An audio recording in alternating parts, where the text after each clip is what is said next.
Hello, it's 3 minutes after 10. You're listening to James O'Brien on LBC. I hope I find you well this morning. I'm not entirely clear on how we're going to converse, how we're going to tackle the tale on most people's lips this morning and on most front pages. I'll tell you what I'll do first. Here's a snapshot. Here is a snapshot of Britain at the moment. So the front of the Telegraph and the front of the Mail.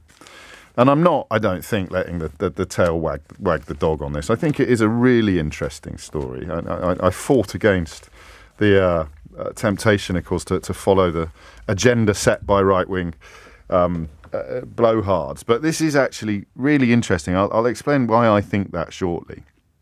So you've got the front of the Mail says, Fury as £190,000 a year bank chief tells the rest of us you need to accept you are poorer.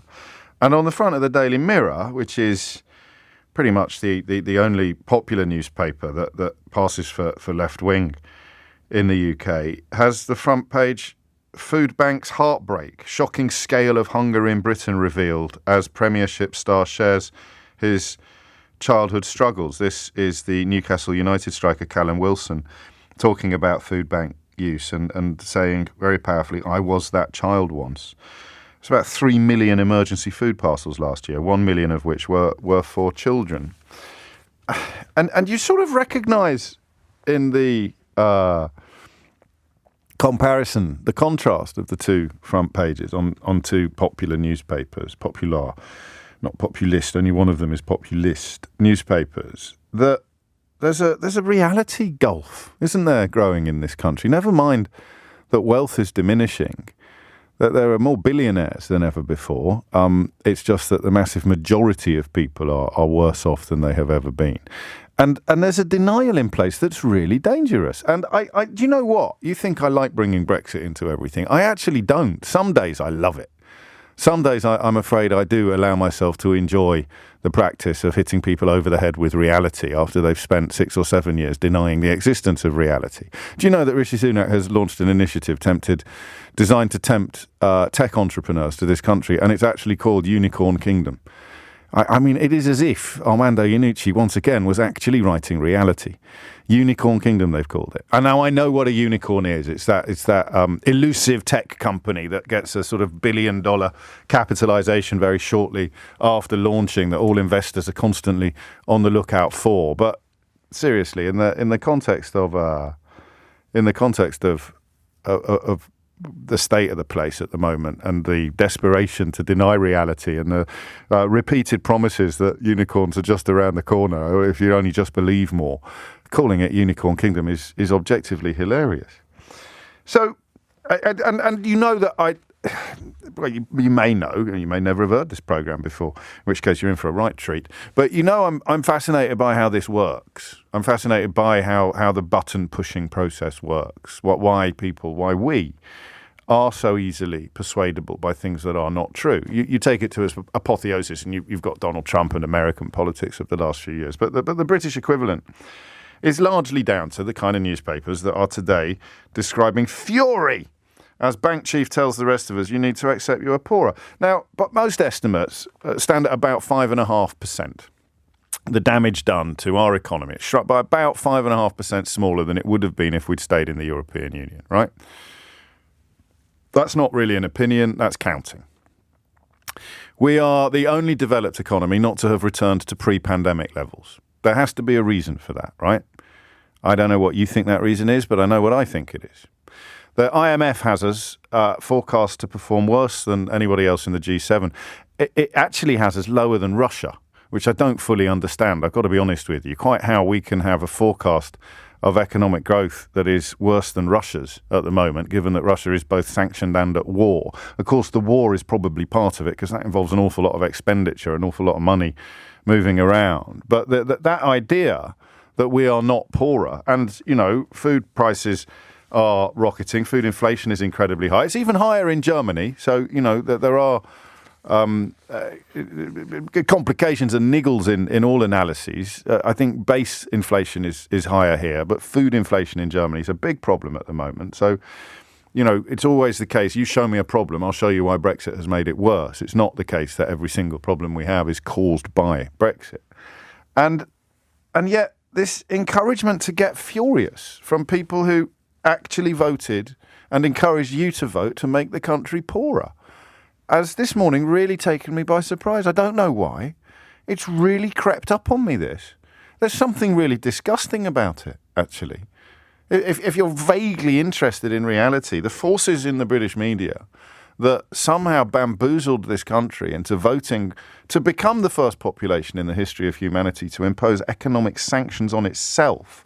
And it is, I have to tell you, about to get worse, given the new checks that are coming in, the checks that will involve controlling our borders, but which will cost importers an absolute fortune. Again, that's not my opinion, that's counting. A new system of border checks on goods arriving from Europe is expected to force rocketing UK food prices even higher as businesses grapple with hundreds of millions of pounds in extra fees. So, would you play with me this morning if I just asked, what am I supposed to be cross about with this Bank of England executive? His name is Hugh Pill. He used to work at Goldman Sachs, like Rishi Sunak. He lives in a £1.5 million mews house in Bayswater in West London. I always find the editor-in-chief of the Daily Mail, by the way, Paul Dacre's got a bloody great grouse moor in Scotland. So the idea that you should be cross with some former private sector banker who's moved into the central bank is obviously ridiculous. And that's where my interest comes from. I hate the way that newspapers like this and people like Paul Dacre, I hate the way they treat you as if you are really stupid. And don't take this the wrong way. Do you know what I hate even more? What I hate even more is that you kind of prove them right so often. And if I sat here today raging against the fact that this bank chief earns £190,000 a year and he's telling you to accept that you're poorer, after encouraging you to vote for Brexit, after telling you that Boris Johnson was going to be a stand-up guy or inviting him into the studio on a regular basis so that I could tickle his tummy, I would be hanging my head in shame at the idea that there is now an attempt to somehow attack a banker for telling the most obvious truth. So I'm obviously missing something.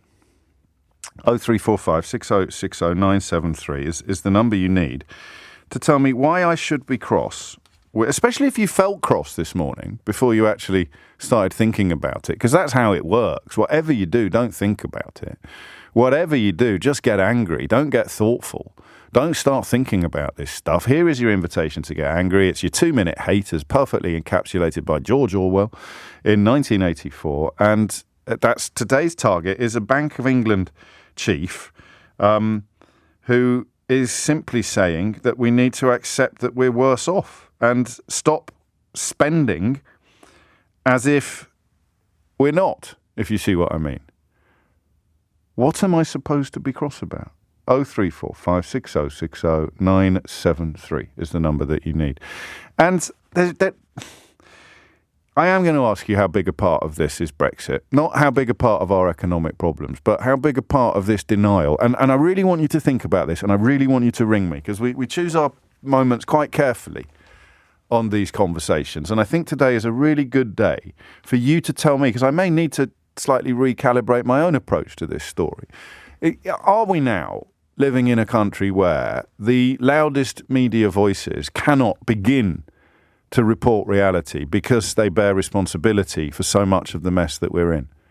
So whether you're talking about the Daily Mail or the Daily Express or the Daily Telegraph or the Sun, and even, you know, the ones that went the other way, the Times is part of the same stable, and indeed the Sunday Times was in favour of Brexit. Rupert Murdoch, of course, who owns them all, was in favour of Brexit. We know that. I'm really interested in what you think about that. And don't take this the wrong way either.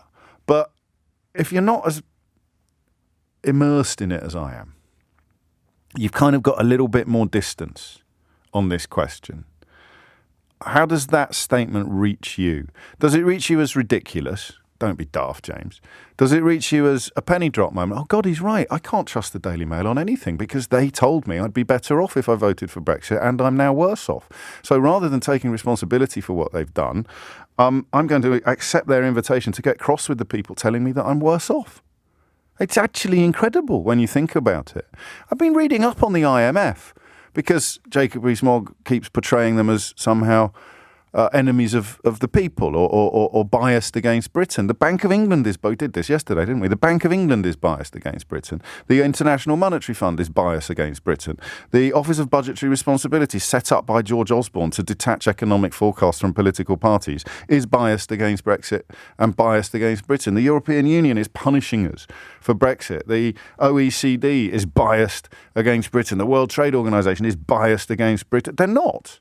If we really end up under a bus, if, for example, Liz Truss had stayed in Downing Street for another month, do you know that the organisation we go to get a bailout, which we last did, I think, in 1976, the organisation we go to, guess which organisation it is?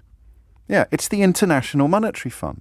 It's the sort of lender of last resort for national economies. So for Jacob Rees-Mogg to say that they are somehow biased against us or they want us to do badly, it's a bit like him telling you that your insurance company wants your house to burn down so that they have to give you, well, if you're the banker in the Daily Mail today, they'd have to give you the £1.5 million that your house is worth. I mean, it's so stupid, this idea that every single institution in the business of doing economic forecasts or economic analysis is biased. I mean, it would be funny if it wasn't so tragic. So there are two questions here. The first one I'm not sure you can have a swing at. I hope you can, because I have no idea. Let me read you the exact front page, and it does matter. Don't forget, Boris Johnson wanted to put the editor-in-chief of the Daily Mail in charge of Ofcom. He would have been marking my homework if Boris Johnson had got his own way. He tried to put Charles Moore, who's another cultist, a former editor of the Daily Telegraph, wanted to put him in charge of the BBC, despite the fact the bloke got fined a few years ago for not paying his licence fee. They're all bonkers. Fury, as £190,000 a year bank chief, tells rest of us, you need to accept you are poorer. Britons must accept they're worse off and stop asking for more pay, a Bank of England chief said last night.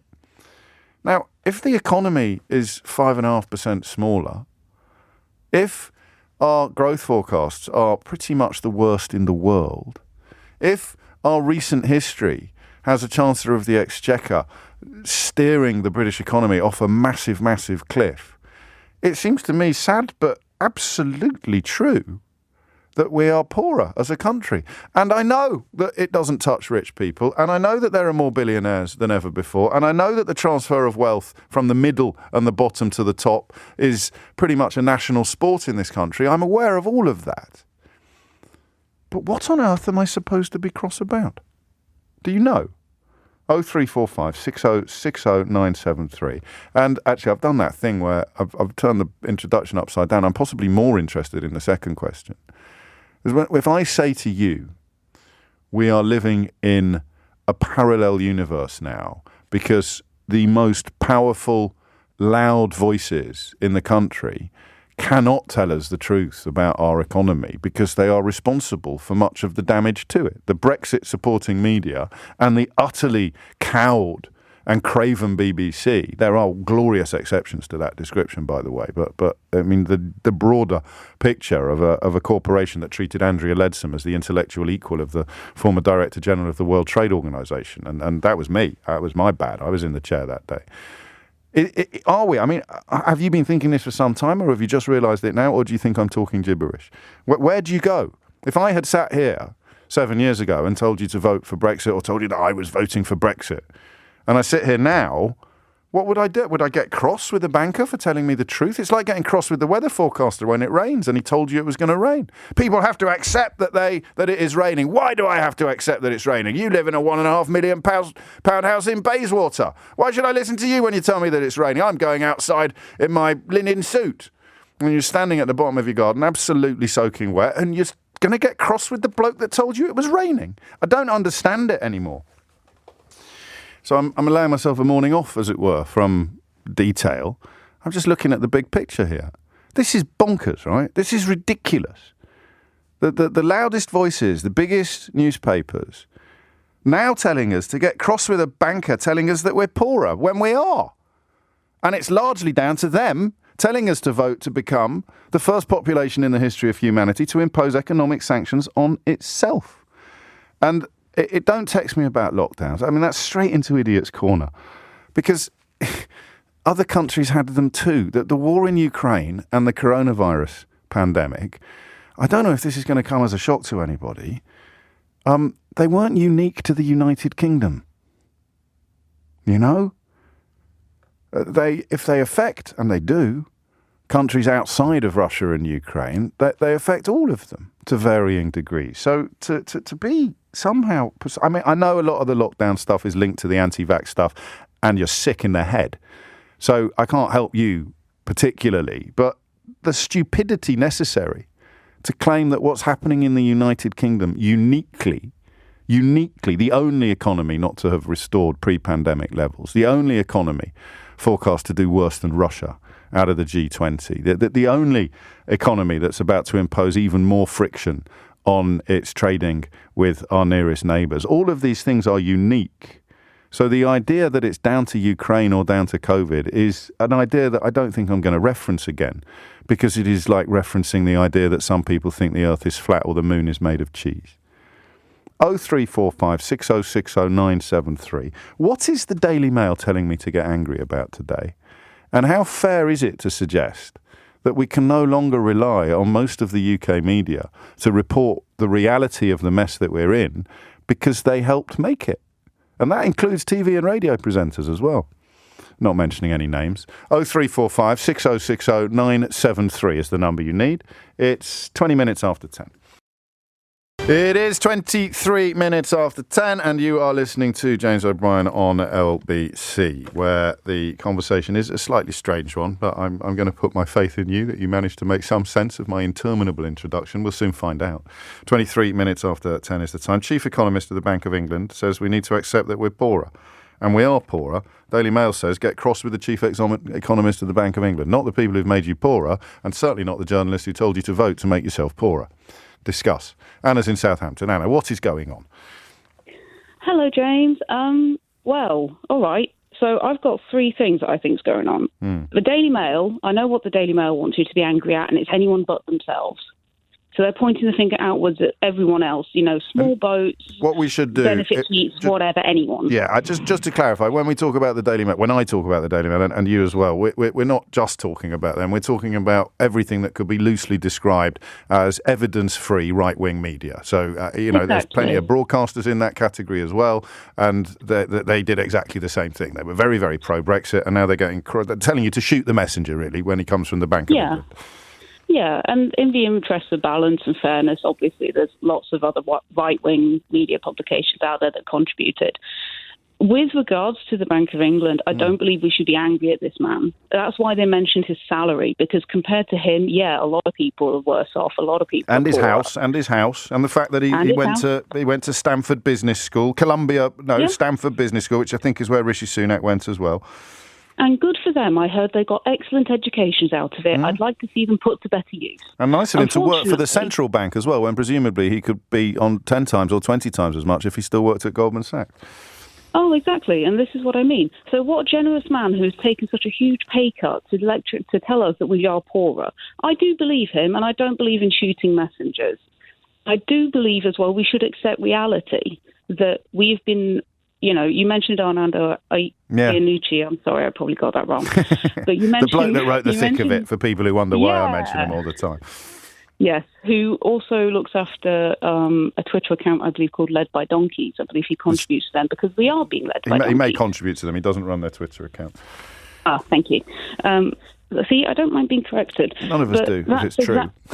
That's exactly it. It is true. That is the truth.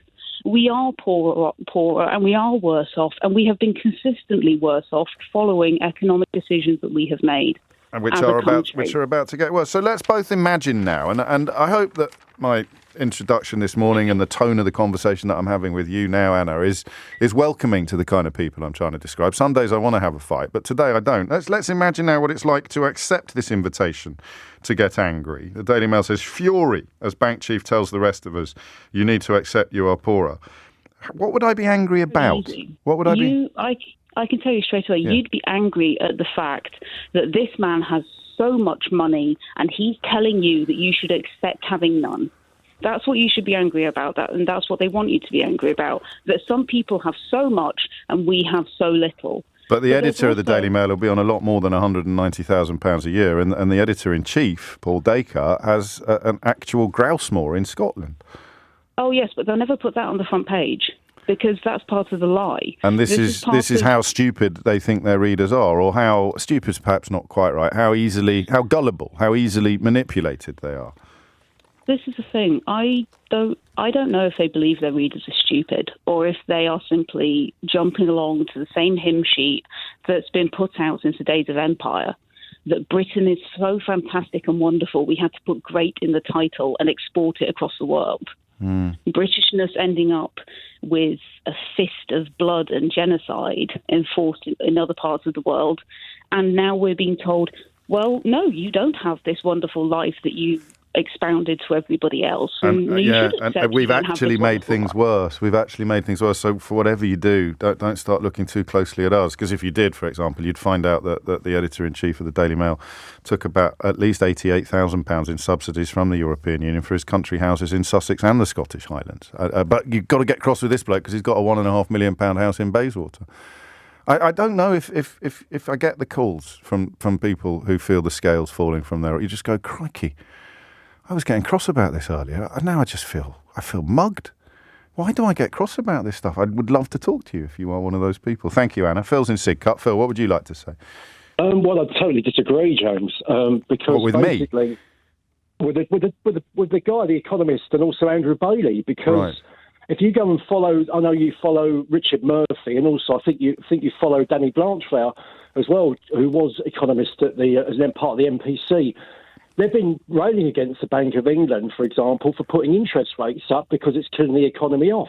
Yes. We all know that this inflation is supply side and profit driven. All the stuff done by Unite, it's not demand driven. It's not wages. So no, but you brought £190,000. Yeah, you've brought a third leg to the. Hang on, I guess labouring under a bit of a misconception. You brought a third leg to the conversation. The question today, I mean, are you suggesting the Daily Mail is right to tell us to be furious? No, I'm not. I don't like the Daily Mail. I think they're just slow down a little bit. Slow down a little bit, because we're going to run out of time, and I want to hear the points, the substantive points that you actually have to make. The idea that we should be pursuing a different monetary policy is not the point of this morning's phone-in. The idea is that the Daily Mail, as one of the main engines of economic decline in this country, is telling you to get cross with the bloke describing the reality of where we currently are. And you're here to tell us that we should be somewhere else and it's their job to take us there. But that's not the phone-in that I'm having, Phil.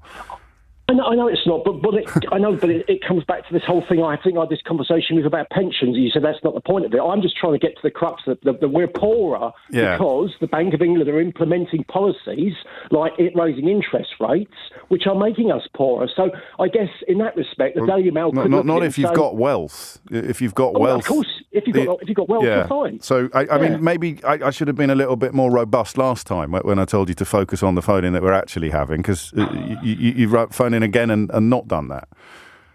So consider this a polite ticking off, Phil. And when I do the subject that you want to talk about, I'll put you to the front of the queue. But if I'm not doing the subject that you want to talk about, I don't know, maybe... I'm still angry about it. Make yourself a cup of tea. Well, that's absolutely fine. But I'm trying to come to an understanding of a different phenomenon this morning, which is the invitation to get angry with the messenger rather than the message. There is a debate to be had about whether the message could and should be different. And you're right, Richard Murphy and Danny Blanchflower are key voices in that debate, but that's not what we're talking about today. What we're talking about today is what I'm supposed to be angry about at the Daily Mail's behest, not at yours. It's 10:30. Thomas Watts is here now with the headlines. 10:34 is the time. You're listening to James O'Brien on LBC. In fact, Richard Murphy, who Phil mentioned a moment ago, before I politely ticked him off for veering off message, has told the BBC this morning, let's talk about why this country is poorer now. First of all, and it has to be put on the table, Brexit. That is the reason why our balance of trade has got worse and the pound has fallen dramatically, over 20%. Peter in Finchley, this is worth reading out, and it's helpful to me, Peter, because I live in a bubble. I live in a fish bowl, and sometimes I forget what it would be like not to live in it. So what you say, I think, is obvious to me, but it won't be obvious to everybody listening to the programme. He says, in my opinion, James, people like you, Carol Vorderman, Gary Lineker and the Duke of Sussex have developed thick enough skins not to be intimidated by having your names and faces printed negatively all over the media, whereas most people do get intimidated. That's the whole point of the Daily Mail's attack on the Bank of England's banker. It's a public punishment beating for speaking out against Brexit. Well, he hasn't actually spoken out against Brexit. He's simply described a major consequence of Brexit, which is the fact that we're poorer. But yeah, you're right. I mean, you've got to shoot the messenger because you're responsible for the message. Saul is in Tottenham. Saul, what would you like to say? Oh, I just thought I'd ring in because I was just thinking, that phrase reminds me of when we're all in it together. Yes, Cameron, that I think, wasn't it, David Cameron? Yeah. Now I just remember that phrase, and I just was thinking about it. I was thinking, well, that was before Brexit. That was this time of austerity, and we all just sort of he managed to convince everyone. Well, he had a lot of. Have you got a terrible cold at the moment, Saul? Oh, it's hay fever. Okay. I know, it's raining outside. I sympathise with you, but it makes for slightly jarring radio. But sorry. No, it's fine. I feel bad now for pointing it out. But no, it's true. I apologise. But that idea was austerity, wasn't it? And again, the same people that sold the country Brexit sold the country the idea that we shouldn't blame bankers for the banking crisis. We should blame the fact that there are too many libraries in Wolverhampton. Well, yeah, exactly. And I just thought so we all managed to sort of accept that phrase. And then I thought, well, ultimately the phrase then was, we all have to accept we're going to be poorer, right? I mean, it's the same thing. Yeah.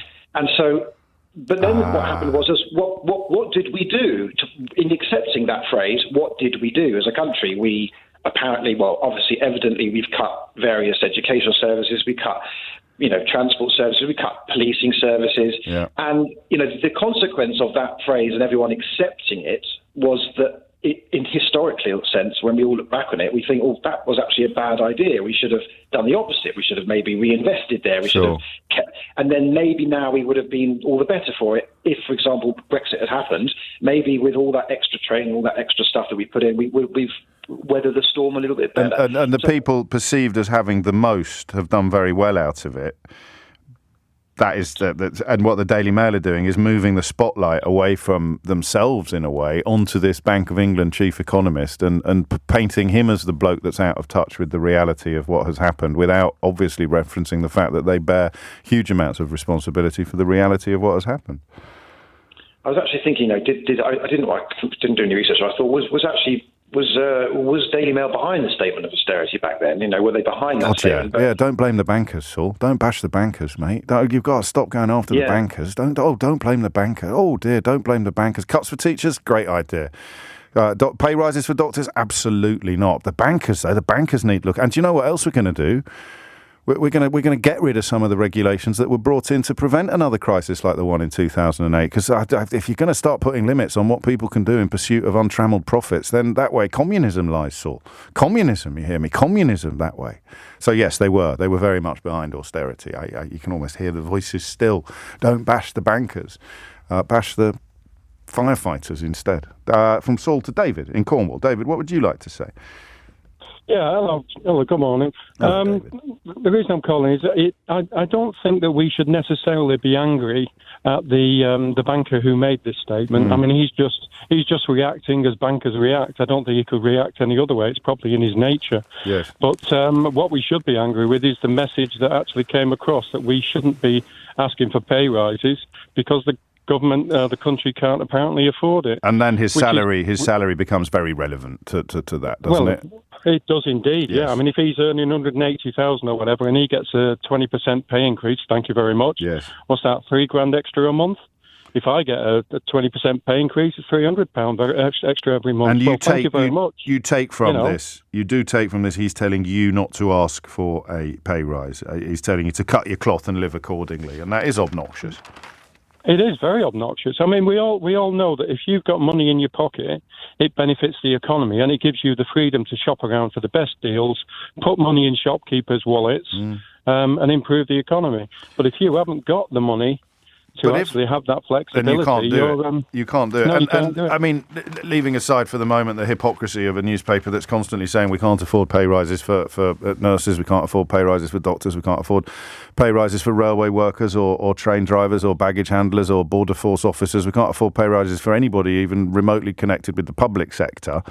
And they're furious with the banker for saying that we haven't got the money for pay rises in the private sector. The problem is, though, that the economy is smaller than it would have been if it wasn't for the policies that this paper has supported. So it's... Well, we all know it's a balancing act, don't we? Yes. I mean, the economy's always been a balancing act, but the danger is that if you shut off that tap of money coming from everybody's wallets into the economy and spending money, then the actual situation gets worse. So you have to have a balancing act, but you can't turn around and say, don't ask for a pay increase. Inevitably, you've got people like John Redwood, a sort of performance artist of ignorance now in recent years, talking about how we've printed too much money and bought too many bonds, and that's boosted inflation. And so challenging your theory, really, that by putting more money in people's pockets, you will excite economic activity. Can you accept that you're poor and ask for a pay rise? I would have thought that they went hand in hand with each other, David. You can accept that you're not very well off. That's precisely why you want the bloody pay rise.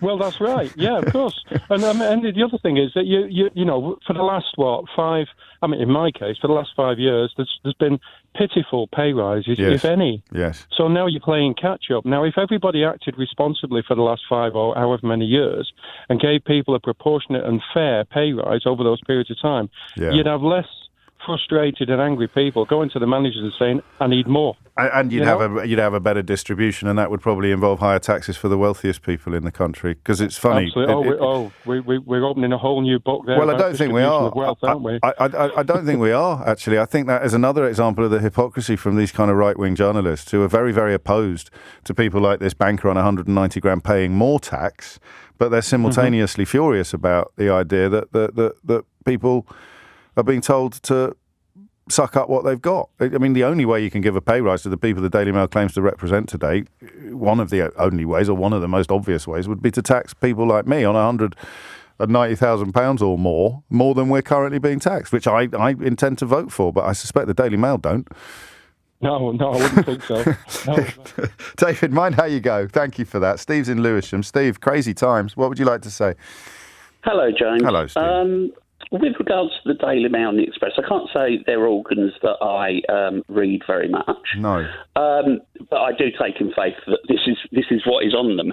It's really, again, another example of a government mouthpiece distracting their customers, their readers, away from the core issues, which, of course, the government the Conservative Party have been behind. But the state of the economy is a core issue, surely. It is, but it's othering again, isn't it? They're not writing about economic decline or food inflation or the reasons why everything has got more expensive. They're just telling you to get cross with a bloke who said something about something in a podcast that they've accidentally stumbled across. They're not writing about the consequences of the policies that they've supported. That's exactly right. And the issue there is, of course, they can't mention Brexit and the financial damage that has done to the country, which is an impact on us and why we are slightly worse off than any other country, including Russia. Yeah. But also this chap on the Monetary Policy Committee, he has. You could envisage to get to that position. He's worked probably a very long while and has worked very hard to get to that position. Yes. And actually, his salary is as a result of the market forces. Government. Yes, are supposed to be all in favour of. I mean, to be fair, it's probably a little bit insulated from market forces, as in it's lower than what he could get in the private sector. But they're never going to mention that. They're never going to point that out, are they?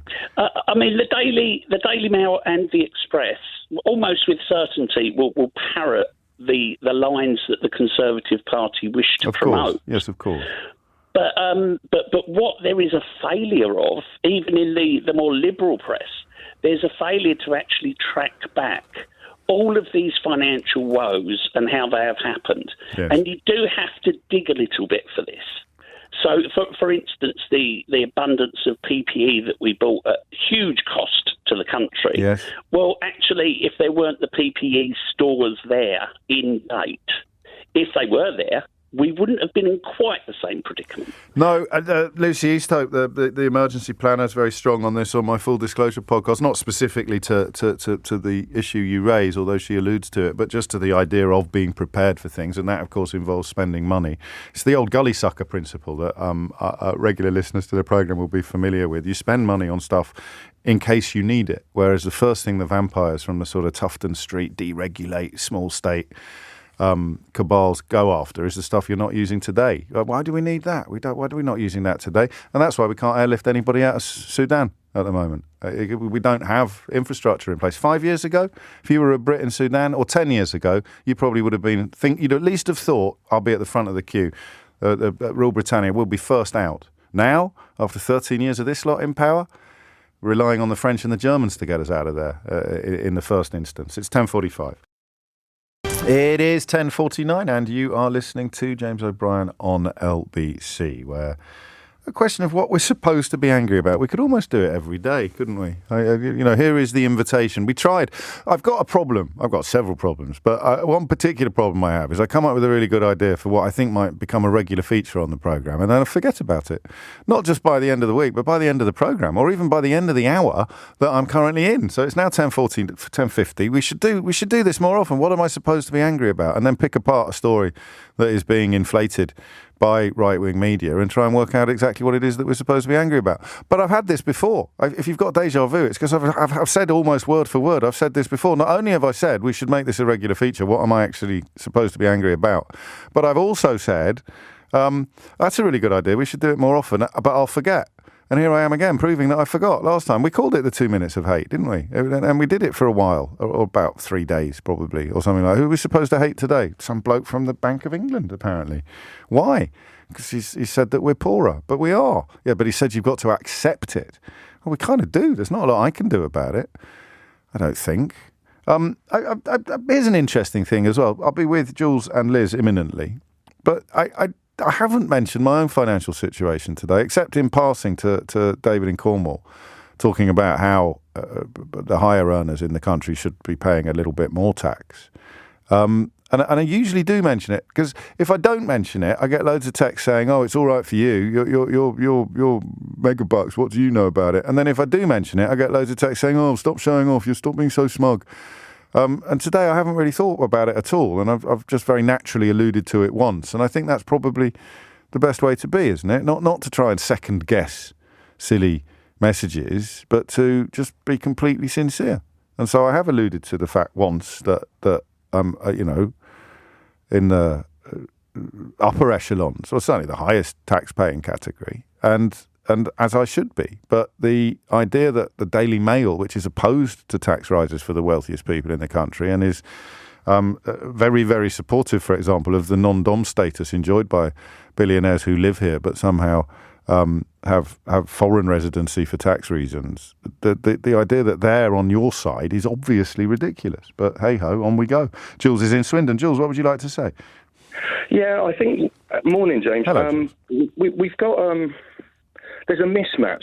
Yeah. What Andrew Pill actually said in his, I think it was a podcast interview, from the quotes I've read, and almost all the sources actually do it in the detail of the article. Half of what he was talking about was that utility companies shouldn't be passing on the price rises. Yes. They should be sucking it up and accepting that they're not going to make a profit on it. Okay, I didn't know that. It shows where I've been relying on them. Yeah, go on.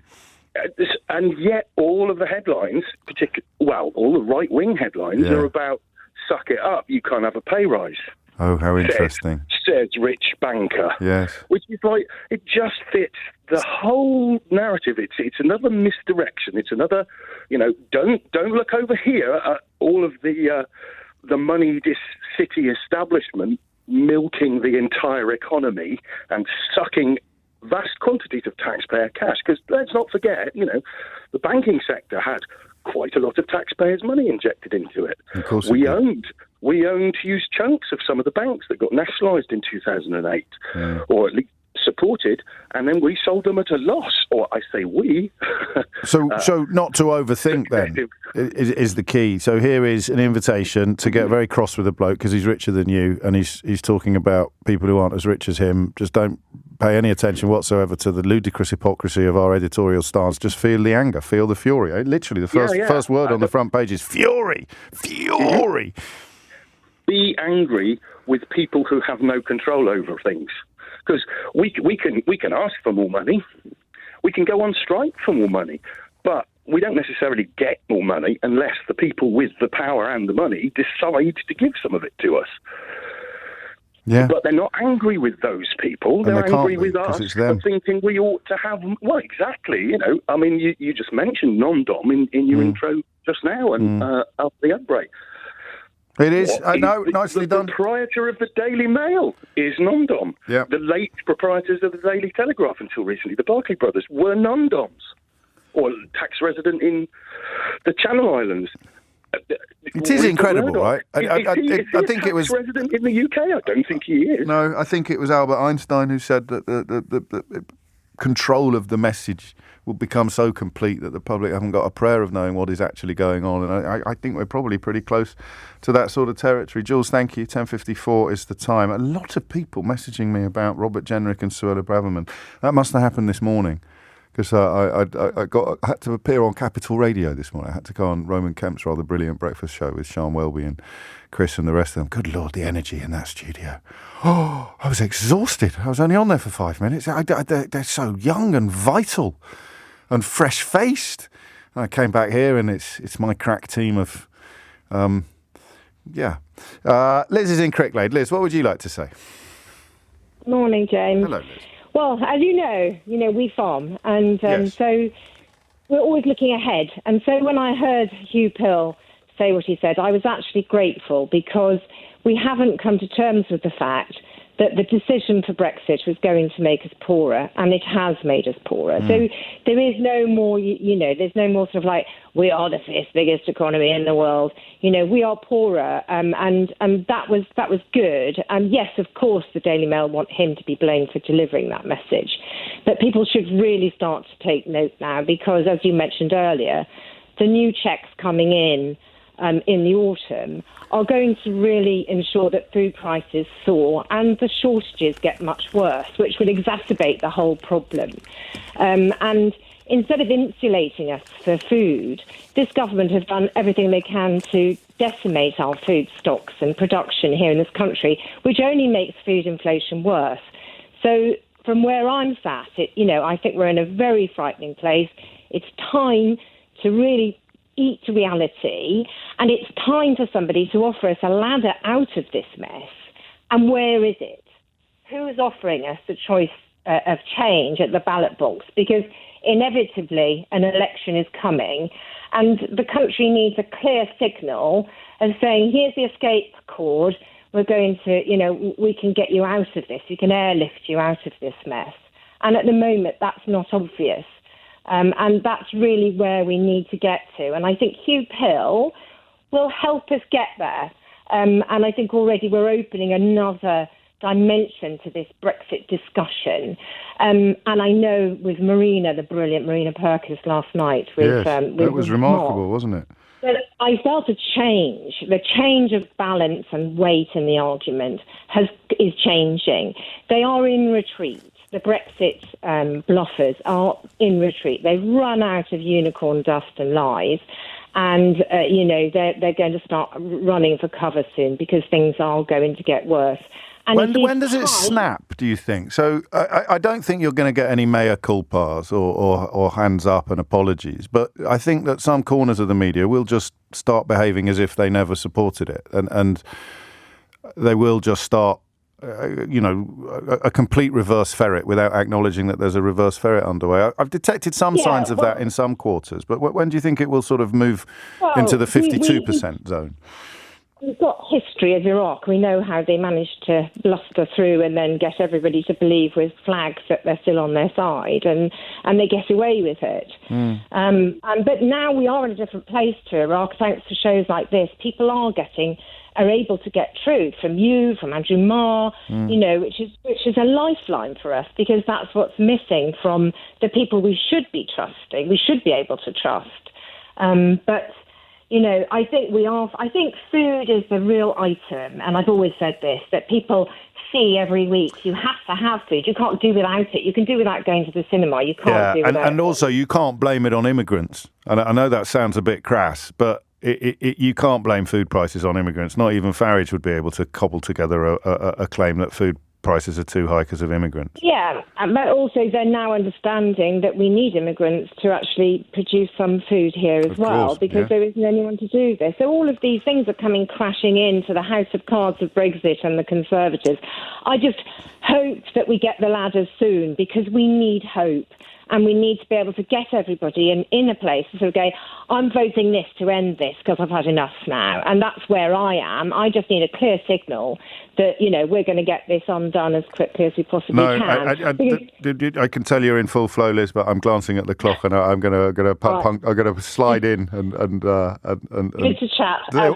Always a pleasure. And just for people who aren't as across the detail as you are, the government officials, so not like lefty lawyers or people in small boats, have told business reps at one consultation that firms are looking at about £400 million in extra costs as a result of the long-deferred new checks at the UK border for goods entering from the EU.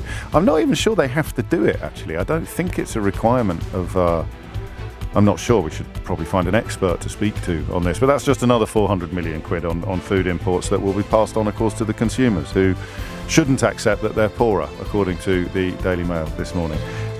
Now, you can't blame food prices on immigrants, but you can be so vile about immigrants that the British public stop noticing the fact that their food prices have gone through the roof. And that seems to be what Robert Jenrick and Suella Braverman are doing today. We'll talk about that next. We knew it was coming, but it is still pretty shocking to see it happen. Robert Jenrick, Honest Bob Jenrick, has attacked the values and lifestyles of small boat refugees, claiming that they would threaten UK's social cohesion. Let me read you what Joseph Goebbels had to say about Jews back in 1935 at the Nazi Party Congress in Nuremberg. While National Socialism brought about a new version and formulation of European culture, Bolshevism is the declaration of war by Jewish-led international subhumans against culture itself. So that's Joseph Goebbels accusing Jews of undermining the values and lifestyles of Germans, if you like. It is not only anti-bourgeois, it is anti-cultural. It means, in the final consequence, the absolute destruction of all economic, social, state, cultural and civilizing advances made by Western civilization for the benefit of a rootless and nomadic international clique of conspirators who have found their representation in Jewry. The values and lifestyles of people crossing the channel in small boats threaten the UK's social cohesion, the immigration minister has claimed, in comments that have been described as dog whistling to the far right. He uses the word cannibalise the UK's compassion. So the idea here is that tens of thousands of people coming into a country with a population in excess of 60 million are somehow going to be capable of destroying the compassion that is currently demonstrated towards people in small boats. So question number one would be, have you got any examples of Robert Jenrick or Suella Braverman demonstrating compassion towards people in small boats? She dreams of deporting them to Rwanda, doesn't she? Have a little listen to both of these people. I'll play you Jenrick first, and then we'll hear what Suella Braverman had to say on this subject. And then I'm going to ask you what the difference is between how Suella Braverman and Robert Jenrick talk about refugees in small boats and how Joseph Goebbels talked about Jews. 0345 6060 973 is the number that you need. Here is the Immigration Minister, Robert Jenrick. Put simply, excessive, uncontrolled migration threatens to cannibalise the compassion that marks out the British people. And those crossing tend to have completely different lifestyles and values to those in the UK, and tend to settle in already hyper-diverse areas, undermining the cultural cohesiveness that binds diverse groups together and makes our proud multi-ethnic democracy so successful. The current numbers of people arriving here illegally surpass any reasonable numbers that the state could be expected to provide for or integrate successfully into our national community. And it is for the most disadvantaged in our society that feel this most acutely. It should come as no surprise, therefore, that it is the Conservative Party that is providing the answers to the illegal migration challenge. I mean, where do you even begin It's not illegal, of course, to seek asylum or indeed to make your way into this country via incredibly dangerous routes for the very simple reason that there are no safe routes. If your asylum process is rejected and you go AWOL or try to drop off the radar, then yes, you do become someone who is here illegally. What was the figure? Was it about 40,000, was it 50,000? Because the net migration figure at the moment is in excess of 500,000. So Robert Jenrick is saying that the country can easily cope with about 504,000 net new arrivals in the year ending June 2022, but it can't cope with 30 or 40,000 who've come in small boats. I'm going to play you these clips a little bit more than once, I suspect, because I think this is an important moment. And I know there'll be plenty of people, even some listening to this programme, who are lapping it up. Otherwise, they wouldn't do it, But maybe you can tell me what the difference is between how Robert Jenrick and Suella Braverman are talking about small boat refugees and how Joseph Goebbels used to talk about Jews. Maybe you can. Because this language about undermining our values, what are the values that Suella Braverman is referring to, do you think? What is it that she demonstrates? What values does she embody that people arriving here in small boats will somehow destroy? That's not a rhetorical question. I haven't got a clue. Remember that if someone got out of the war zone, the hellhole that is Sudan at the moment, and somehow managed to battle their way to Britain because their uncle lives here, or their aunt, or their brother, Suella Braverman wants to stick them on a plane back to Rwanda. And she dreams about it. So what are these values of which she speaks, in the sense of values that she embodies? I don't know, but here she is speaking earlier today.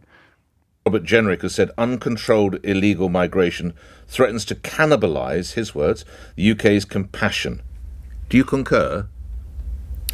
I think that uncontrolled and unprecedented levels of illegal migration are totally unacceptable to our country and to our values. People getting on a boat unlawfully without a legal basis to be in the United Kingdom, paying thousands of pounds to criminal gangs, sometimes doing so tragically, fatally so, is unacceptable. And that's why the Prime Minister made stopping the boats one of his 5 key pledges at the beginning of the year. That's why we're introducing measures to stop this. The question I was asking him, Secretary, would you use a word such as cannibalise? I think that the people coming here illegally do possess values which are at odds with our country. We are seeing heightened levels of criminality when related to the people who've come on boats, related to drug dealing, exploitation, prostitution. There are real challenges which go beyond the migration issue of people coming here illegally, and we need to ensure that we bring an end to the boat crossings. So, I mean, just in terms of numbers and the meaning of words, let us unpick this. The figure for small boat arrivals in the year to June 2022 is 45,746, of which more than 25,000 are allowed to stay as refugees. Their applications have been processed and approved. So 504,000, so 500,000 people, net migration. So when you subtract the people leaving the country from the number of people arriving, you're left with 504,000 with which we can cope. Because that is, to misuse Robert Jenrick's language, legal. But we can't cope with 45,000 refugees. I don't understand the mathematics in play there, which means it's not about the mathematics, it's about the language. Why would he use the word cannibalise, do you think? It's a very odd word to use. 0345 6060 973. There's a bunch of questions here. I can see that you're ringing in already. Remember, we're talking about the language that is being deployed here. Why would Robert Jenrick use the word cannibalise? Hit the numbers now, you will get through. What are the values that Suella Braverman is talking about, do you think? I genuinely can't begin to imagine what the values are that she's talking about. Because there are no safe routes, really. You can't say, the people coming here unsafely are undermining the warm welcome we give to the people who come here safely, because it doesn't exist, that argument. So why would he use the word cannibalise? 0345 6060 973. And what are the values that Suella Braverman is claiming are under threat hit the numbers now, you will get through. 03456060973. And then this question here. I want you to tell me what the difference is between Joseph Goebbels talking about how Jewish-led international subhumans are against culture itself, anti-bourgeois, anti-cultural, the destruction of all economic, social, state, cultural and civilizing advances. What's the difference between that in semantic terms and a claim that refugees in small boats are going to cannibalize our compassion or threaten our values and lifestyles? It's always... You must always be sensitive when drawing comparisons with Nazism. Just ask Gary Lineker.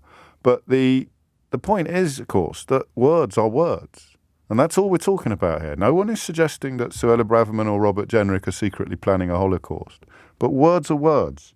And when a senior politician talks about compassion being cannibalized or values and lifestyles being undermined, I want to know what those words mean and why they are being used. 03456060973 is the number you need. So just the words. Tell me, what's the difference? And of course, you're more than welcome to ring in and tell me that there is no difference. But I am interested in nuance, as ever, on this programme.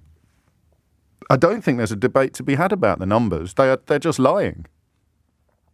If the country can, quotes, cope, end quotes, with 504,000 new arrivals, net new arrivals from overseas, then it can cope with 40-odd thousand refugees.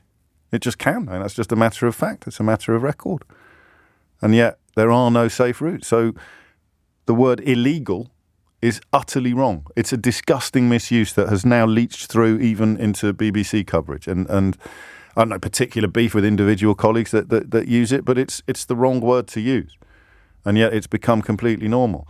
And again, you know, it portrays a sort of subhumanness. It's an illegal. That's an illegal.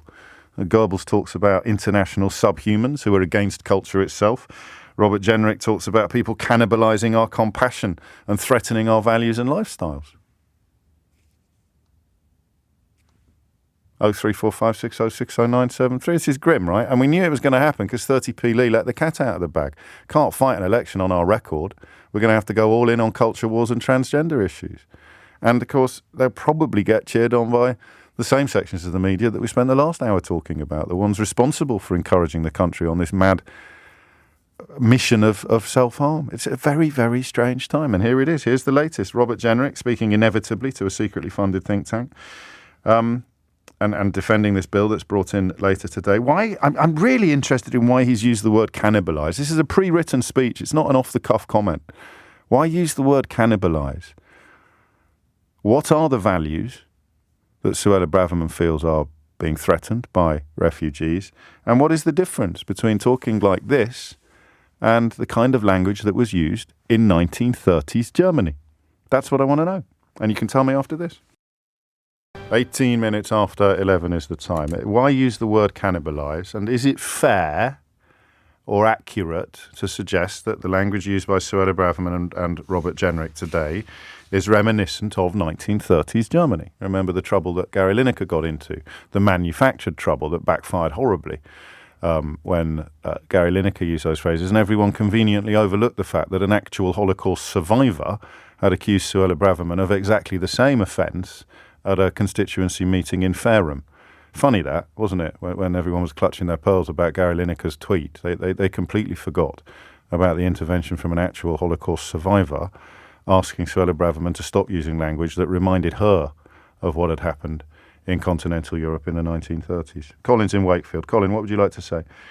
For me, I don't think there's any difference. I think that 1930s Germany, I mean, if you go back to that time where people were starving, it would cost, they were having to take a wheelbarrow to buy a lot of money to buy a loaf of bread. And then they turned it against the Jews. So I think in this day and age, we've got people starving, they can't get doctor appointments, they can't get the food prices going through the roof. And it's sort of passing it saying these refugees, that's what's causing it. And I think it's just a narrative. I think when they say cannibalism, I think it's just creating a narrative to say these people are changing your lives, and it'll turn people against them. Does it make sense? This, I'm hung up on this word cannibalise. By the end of this conversation, or by the end of this hour, I may not be. I may have moved on and thought that isn't isn't one of the major points here. But excessive uncontrolled migration threatens to cannibalise the compassion that marks out the British people. Does it even make sense? No, because it's just a narrative. It's just creating a narrative. When you think of cannibalism, what do you think of? Yeah. You think of people eating other people. Yes, of course. You think of savages and murderers. If you think of Gorbals in 1930s, before the World War II and all that, it was the same narrative. These Jews are stealing all your money, you're working for them because they own everything. Well, and to be fair, we've got to a situation in this country where there is people that would go out with a sniper rifle and drop them boats in their channel, mid-channel. Well, they certainly boast about their willingness to do that on social media. It's a different narrative, though, because the anti-Semitism deployed by the Nazis, as you've just alluded to, was essentially blaming them for having too much. I know that some of the anti-immigrant rhetoric suggests that they get too much, but it doesn't. I mean, it's not. They're not like they don't fit the anti-Semitic stereotypes of Jews in 1930s Germany, do they? But it is similar, isn't it? It's a similar situation. In 1930s Germany, we had a situation where after the Versailles Treaty, they destroyed Germany. Yes, and the reparations. And what happened then was the rise of the Nazis and Hitler and everything else were on the back of. People felt disheartened by the way they were being treated by the government. So rather than say we're making a mess of this, the NHS, the social housing... We're just going after this. These are two of the most senior politicians in the Home Office. They can just pass all that narrative to refugees. And to be fair, I think if you were sat at home with 2 or 3 kids, you were both working, you were struggling to make ends meet, and refugees are coming in and moving into 4 or 5-star hotels, and everything being paid for, I think it does create that narrative, doesn't it? Well, yes. I mean, it's nonsense that they're not 4 or 5-star hotels. They might have been once, but the idea that these people, if they're being put up in those buildings, can ring room service or go and have a massage in the spa, it is laughable, but we probably shouldn't laugh because there are plenty of people who... I never know the difference, Colin, between the people who believe it but would know better if they were given the information that they really need, and the people who don't want the real information because they love the fury that they feel or that they spread when they completely misrepresent the reality of these sort of situations. When National Socialism brought about a new version and formulation of European culture, that is the equivalent of what Robert Jenrick describes as the natural compassion of British people. Bolshevism is the declaration of war by Jewish-led international subhumans against culture itself. Excessive uncontrolled migration threatens to cannibalise the compassion that marks out the British people. And then he talks about different lifestyles and values. And I just wonder what those values are. The values that are displayed by Robert Jenrick and Suella Braverman that refugees would threaten. Thank you, Colin. 0345 6060 973. Is the number you need to answer any of these questions. Hannah is in Yeovil. Hannah, what would you like to say? Hello, James. Thank you for taking my call. You're most welcome. I think we need to lift our eyes from the weeds here, because the word cannibalise. When I said to you cannibal, what do you see? Well, immediately I see a sort of murderous savage who wants to eat me. Exactly. And what colour is that murderous savage?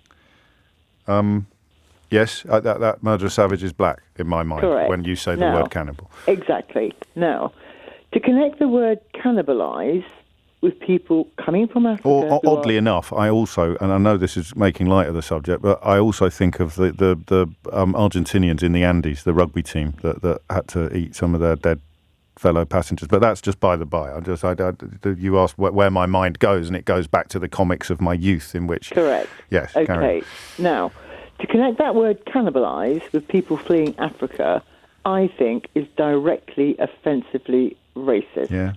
I think what Suella Braverman was saying, she says it forever, the way she speaks is definitely... Well, I don't think she's used the word cannibalise. That's Jenrick today. But she refuses to condemn it. And what she says is, how does she know that people who have not yet arrived on our shores are rapists, paedophiles, criminals. She can't know because they haven't been processed. No, I know.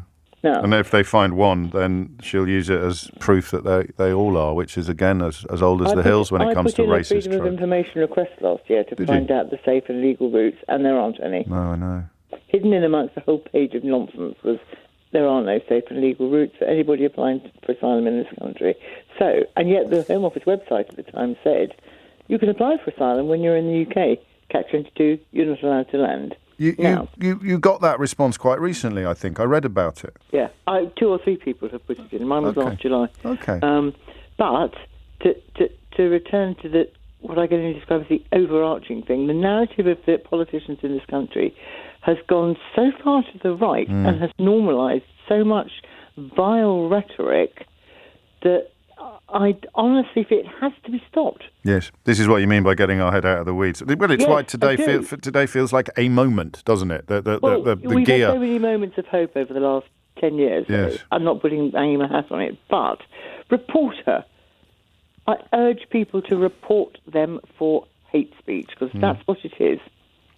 That's what it is. It certainly looks like that and sounds like that to me, although I am happy to hear from people who want to explain why it isn't. I'd be very interested. Just substitute the word Jew for the word migrant in every single one of Braverman's speeches. I can read you out one. I've done it too, if you like. I mean, it's just vile. And if she said it about anybody else, she would be sacked, say Jewish people, for anti-Semitism. That because they are black and from Africa and from anywhere else in the world and not white, she can say these things about them, and it is grossly, appallingly offensive. And the calculation is that it will be electorally popular, which you can only hope is a miscalculation, but recent history doesn't necessarily lend much support to that hope. Thank you, Hannah. Shane is in Leeds. Shane, what would you like to say? Morning, James. Hello, love your show. Can I preface this by saying I supported Brexit because I was concerned about increased racism. I'm an immigrant. Hang on a minute. We can't. How did the Brexit vote? Who was worried about racism? Yes. Okay. Can I explain? Please. So, because the government couldn't control immigration from the EU. Well, I mean, I don't want to go all Groundhog Day on you, but they could. They just chose not to. Yes. Yeah. But they targeted immigrants from other places. Yes. At the border, we were treated like second-class people, basically. Who's we? Now, immigrants from non-EU countries. Right. So I hoped, naively, as it turned out, I understand. I hoped that everybody being treated equally would mean, all immigrants being treated equally would mean things would get better for everybody. There would be less racism. How wrong I was. Yes. No, fair enough. I respect your reasoning, and I understand your vote. I didn't think I was going to, actually, so that's a plus. I didn't anticipate that the Tories would go after another group. Now that they couldn't demonise immigrants from legal immigrants, Poland and Romania, they've gone after, and what have you. Yes, they've gone after the most vulnerable, the most the most destitute people that they could possibly go after. And this reminds you talk about the language of the 1930s. Yes. This situation reminds me of. Are you familiar with Martin Niemöller's poem? I am, yes. That means you're not that familiar with my programme, because I used to get accused of quoting it far too much, Shay, but this is the first they came for. Yes. The trades unionists or the homosexuals, and I did not do anything because I was not a trades union. First they came for... Yes. Yeah, and finally, then they came for me, and there was nobody left to speak for me. Yeah. And I think we're on the third, on the third line. Then they came for the Jews, and I did not speak out because I was not a Jew. The actual refugees. I mean, it's incredible, really. That's why they have to keep using the phrase illegal migrant. And you don't feel any hesitation in drawing that parallel with 1930 with language from 1930s Germany. I don't. Absolutely not. It's vile. I after Theresa May and her hostile environment, I didn't think things would get any worse. And then came Priti Patel, and then came Suella Braverman. I shudder to think that if this lot are in power for what could possibly more be next? time, I don't. Yes. It's like a regenerating Doctor Who villain. You think Theresa May is as bad as it can get, and then along comes Priti Patel, says, hold my beer, and then just when you think it couldn't possibly be any worse than Priti Patel, up pops Suella Braverman. It is. Crikey, think of it in those terms, and it's chilling. 11:30 is the time. This is a little one-sided, but of course, for it to be two-sided, you'd have to explain why talking about cannibalising compassion and refugees threatening our values and culture is not reminiscent of language used by Nazis in 1930s Germany. And if you want to have a crack at doing that, you're more than welcome to do so. But the more I frame the question, the more I wonder whether anybody even could begin to defend it. Because it is just similar. Why use the word cannibalise when you could say undermine? Why talk about an assault upon or a threat to our values and culture? Unless you're doing it for the same reasons that Joseph Goebbels used the same language to describe Jewish people in the 1930s. It's 11:31. You're listening to James O'Brien on LBC. Thomas Watts is here now with your headlines. 25 minutes to 12 is the time. You're listening to James O'Brien on LBC, where it's a grim conversation. It really is horrible, this. And it's horrible twice. It's horrible because it's happening. And it's horrible because it's happening because people like Suella Braverman and Robert Jenrick think that you're going to love it. This deployment of disgusting language to talk about refugees, they think you're going to love it. And Jenrick in particular, when he talks about the violent protests outside some of the hotels where these poor souls are being housed, he says, while I would always condemn violence, I think those protests are a warning to be heeded. So he's siding with the far-right provocateurs. That's incredible, right? He's siding with them. I think that's a warning to be heeded. They should be taken seriously. So you start off with legitimate concerns about, wages being driven down by foreigners. That's going well, isn't it? Everyone's wages have rocketed since Brexit. So you start off with legitimate concerns about that. And then you have legitimate concerns about people speaking foreign on trains. Even when the politician, in quotes, making those complaints most loudly goes home to his German-speaking family, but don't like them speaking foreign on trains. It's a legitimate complaint. Don't integrate. And then fast forward a few years, and while I would always condemn violence, I think those protests outside hotels are a warning to be heeded. We need to listen to public concern and act on it. So if you were thinking of heading down to a former hotel that is now being used as a refugee holding centre, if you were thinking of heading down there tonight with a loudhailer or a petrol bomb, what are you hearing from Robert Jenrick? And he says, I think that we need to listen to public concern and act on it. And why would he use the word cannibalise? And what are the values that Suella Braverman and Robert Jenrick embody that are under threat from refugees? And how can we cope with 504,000 people coming here legally to a country that's still got job vacancies off the charts, but we somehow can't cope with the 45,000 that came in small boats, well over half of whom would definitely have their applications accepted if they were actually processed? I mean, from some countries, the acceptance rate is 80 or 90%, but they never tell you that. They never tell you that. This is based on the Home Office's own data undertaken by the Refugee Council. Instead, you've got tens of thousands of people locked up, essentially, or left in limbo at huge cost. If you want to cope, in quotes, you process the application really, really quickly, and you add this number, say 30, 40,000, to the 504,000 who have come here not as refugees, but just as what used to be called economic migrants. It's mad. And of course, this entire conversation has been conducted without anybody pointing out that the Tories have actually been in power for 13 years. So if you are unfortunately wired in such a way that you can be enraged about the plight of these poor people, how on earth can you end up not getting cross with the people who've been in charge for 13 years. It's incredible, isn't it? Chris is in Chepstow. Chris, what would you like to say? Hi, James. Long-time listener, first-time caller, so slightly nervy. Oh, it's only me. Don't eat me alive.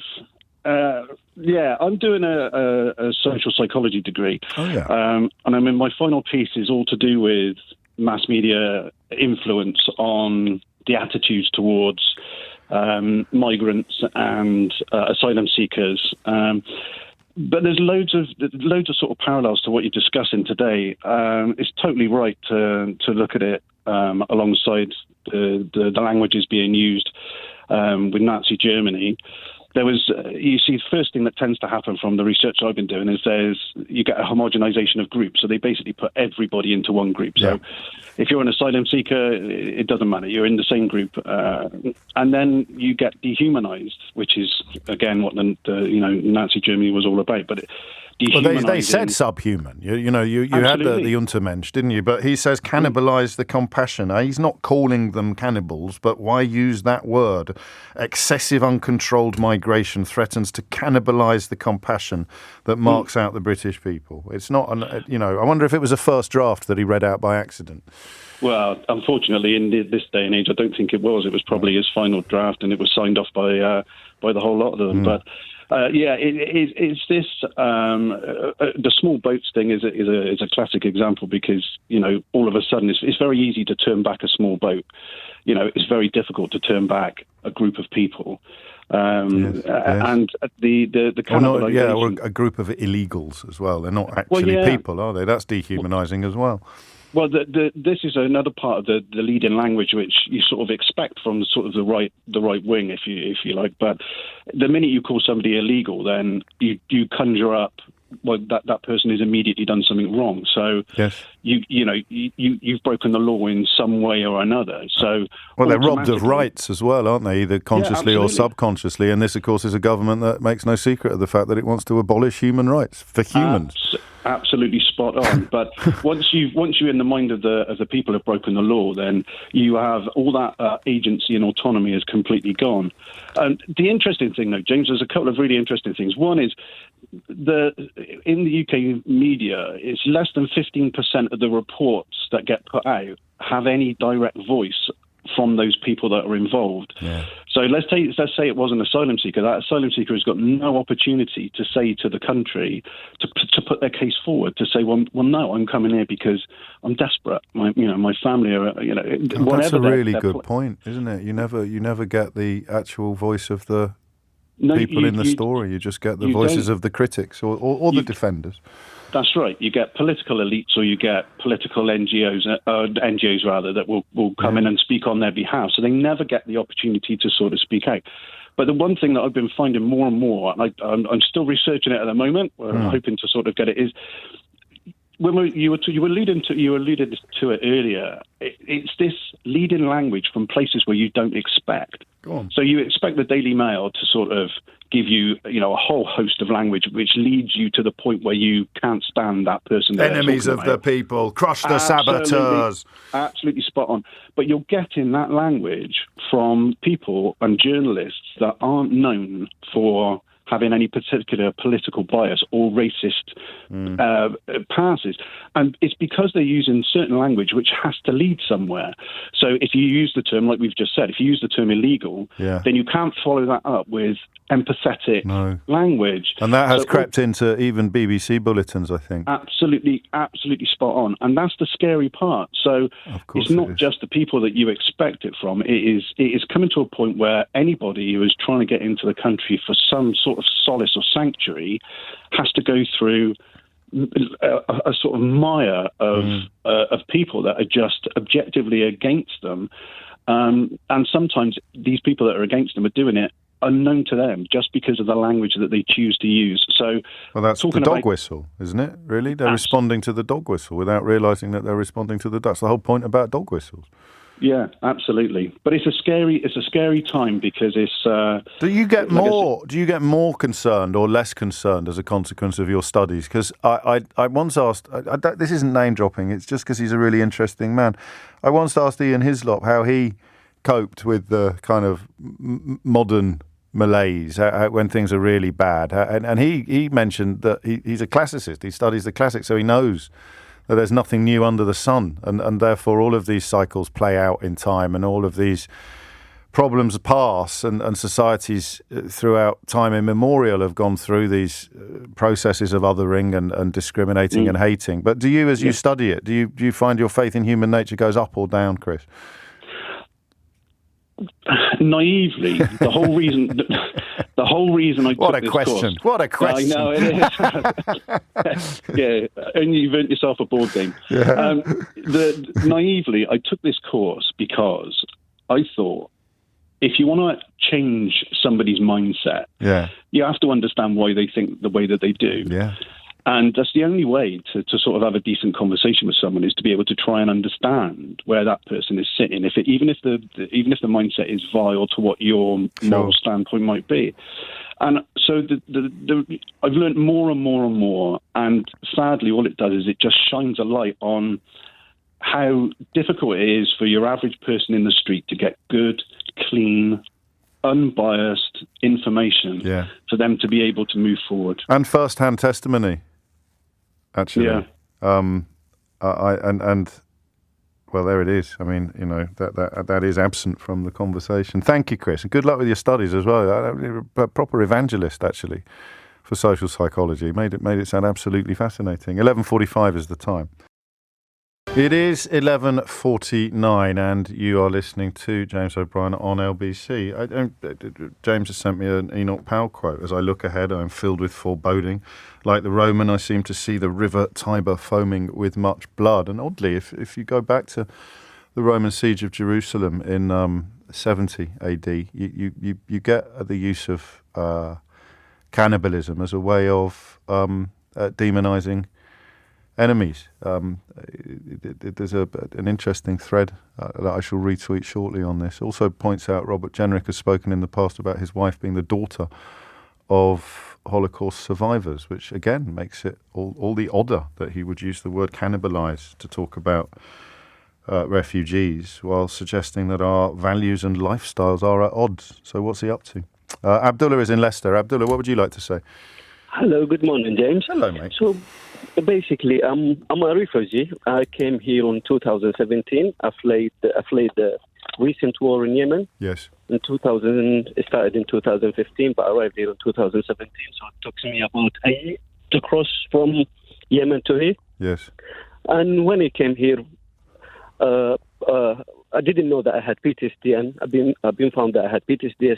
They allowed me to walk. I was waiting for my decision for over almost a year. Gosh. And I was on £34 a week, which is literally nothing. There is times when I had to drink water from the tap, literally that's all what I had. And I'm not allowed to study. I'm not allowed to study at all at the moment. Still? Because I have my paper now. I've got even indefinite leave to remain. Right. But whenever I'm trying to study, I'm literally not allowed. Literally not allowed to study. They're like, no, you should be looking for a full-time job, not full-time studying. Okay. But what do you want to study? What do you want to study, Abdullah? I really want to study medicine. Okay.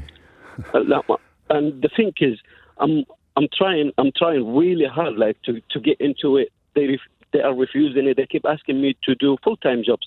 So I've done what they say. I started working for Amazon. I started working for them for 2 years. And then I was doing 6 days a week just to cover my bills. Literally just 6 days a week to cover my bills over 2 years. And I had to leave because I found out that I've got hernia and I've got sciatica nerve from the job. Oh, my days. And I'm only 23 years old. Oh, man. The other thing is, what does this? How does this sort of language that we're talking about? I almost hesitate to ask you this. How does it reach your ears? I really, there is sometimes I was really close to suicide myself. Oh. That's how bad it was. And then, I met some people from work. I met some people, and they actually helped me. Good. But from government, I've never had any support whatsoever. Beyond the beyond the accommodation and the £40 odd a week when you were being processed? Well, so what happened is with the accommodation, they first put me in sharing accommodation for 3 years, and then they put me in temporary accommodation for a year. And even when I was on the temporary accommodation, they were treating me of homelessness. And yet, I opened my news. By the way, I've got PTSD, and they knew that I've got PTSD. You, because of what you'd witnessed in Yemen, and presumably because of some of the trauma you experienced while making your way here. I saw my brother even die in front of me. I'm sorry. And even when doctors send them letters, things like that, he's got PTSD, things like that, they will just leave me for a week, and then the next week they will start talking to me. Oh no, you need to start looking for a job, blah blah blah. I'm like, guys, I don't mind. I don't mind even just to study full time and even work full time. To do both. Don't really mind. You just want the opportunity to do so. When you hear senior, as soon as I do that, that means I have to fund it. I have to fund my educations, which is really expensive. I know it is. I'm sorry. I wish I could provide more encouraging words to you. But speaking of words, when you hear senior politicians describe you, people like you, as threatening the values and lifestyles of the UK or cannibalising the compassion of the British people, I want you to know that the massive majority of people listening to this programme find this language repellent. But given that you're the only person I'm going to talk to today who is actually in the category under discussion, I wonder how these words affect you. So basically, the way how she says it's an invasion. Yeah. They are not supposed to be here. First of all, I do not think it's an invasion because you're not our enemy. Sorry for my language, but I do believe the British government has hands on supplying weapons to Saudi Arabia. If they didn't supply weapons to Saudi Arabia, we wouldn't be attacked. And then we came here to ask them for help, and then they call us an invasion. So literally, there is nowhere for us to go. If you go Saudi Arabia, you would be jailed and killed. If you are in Yemen, you would be bombed. There is nowhere safe.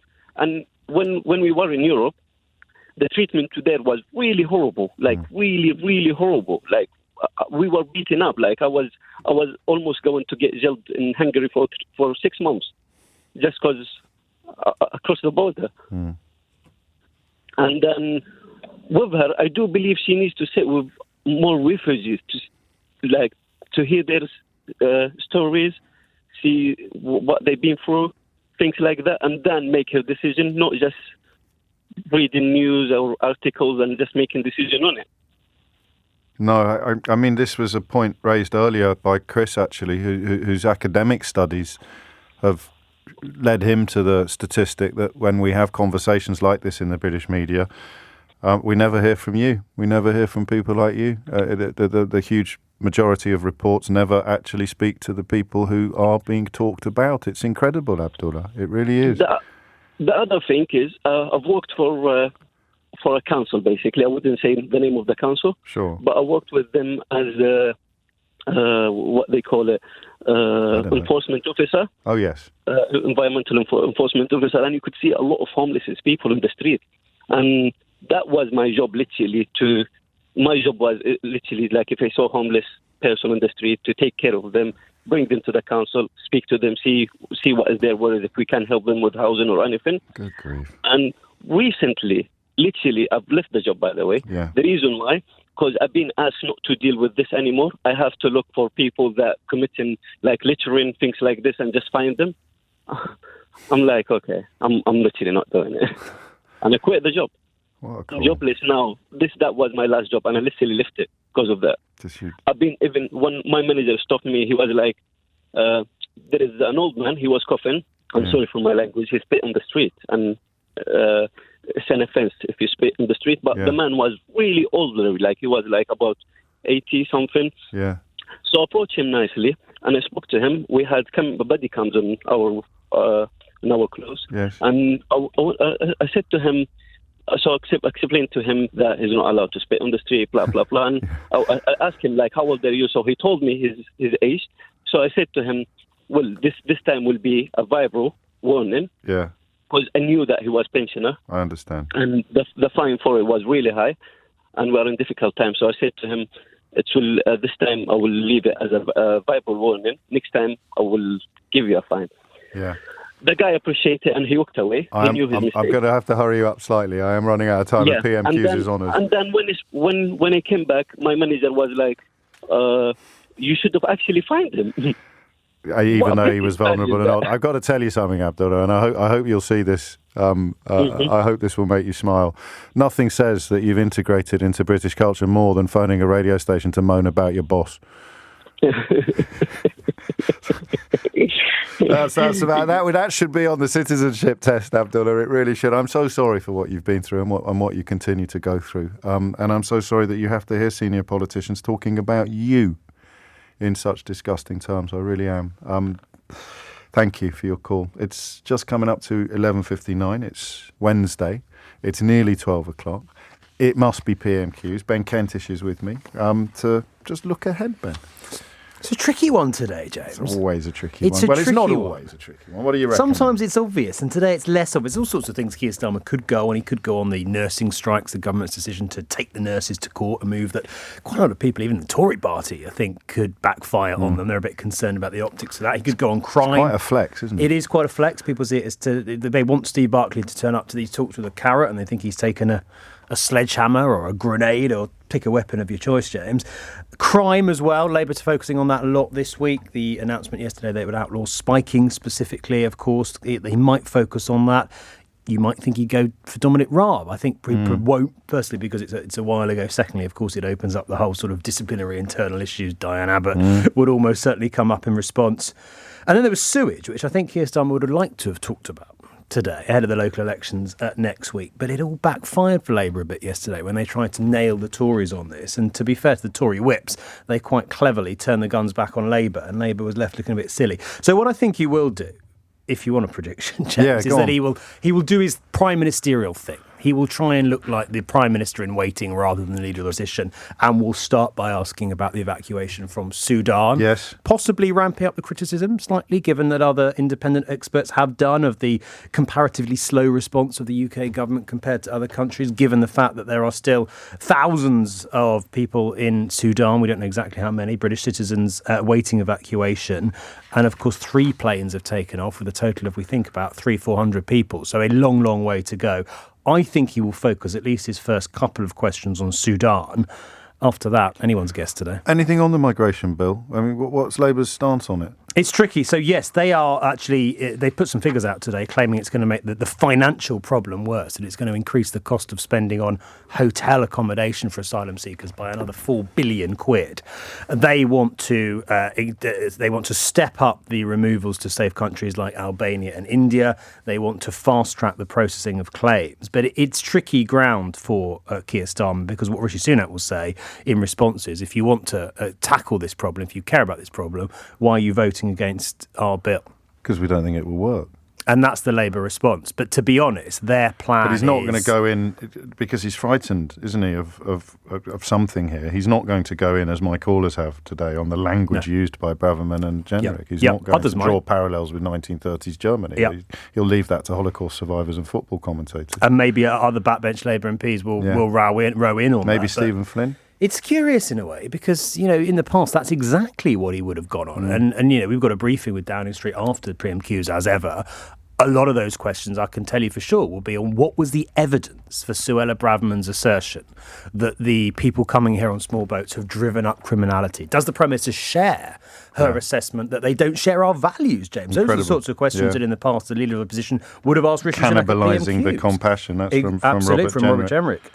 But Keir Starmer, you're spot on. It's shaky ground. Labour's terrified of James. They're terrified of 2 things. Firstly, being seen as soft on the economy, being seen as too prone to spending lots of money and taxing us all through the roof. That's what they're really worried about. The second thing they're really worried about is his allegation they're soft on migration and sort of by proxy almost soft on crime. And that's why, it would be a very, very obvious thing to Starmer to ask Rishi Sunak about. I would be amazed. And let's find out. We cross live now to the House of Commons. Mr. Speaker, can I join the Prime Minister in paying tribute to the brave British personnel involved in the evacuation effort from Sudan?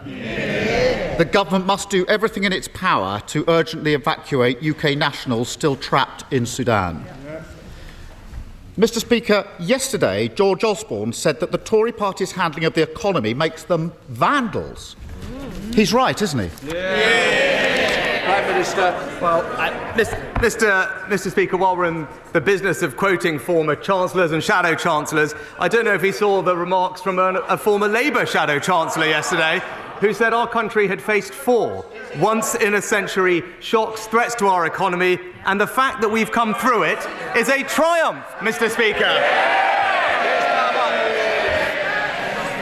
Well, that former Chancellor not only said there were a bunch of Tory vandals, he also said there was a self-induced financial crisis on the country. That's those vandals. And they like to pretend that it was all just 1 week of madness last autumn. But the truth is, it's been 13 years of failure. Real wages, the money in people's pockets, have fallen by £1,600 per household. £1,600. The Prime Minister's response?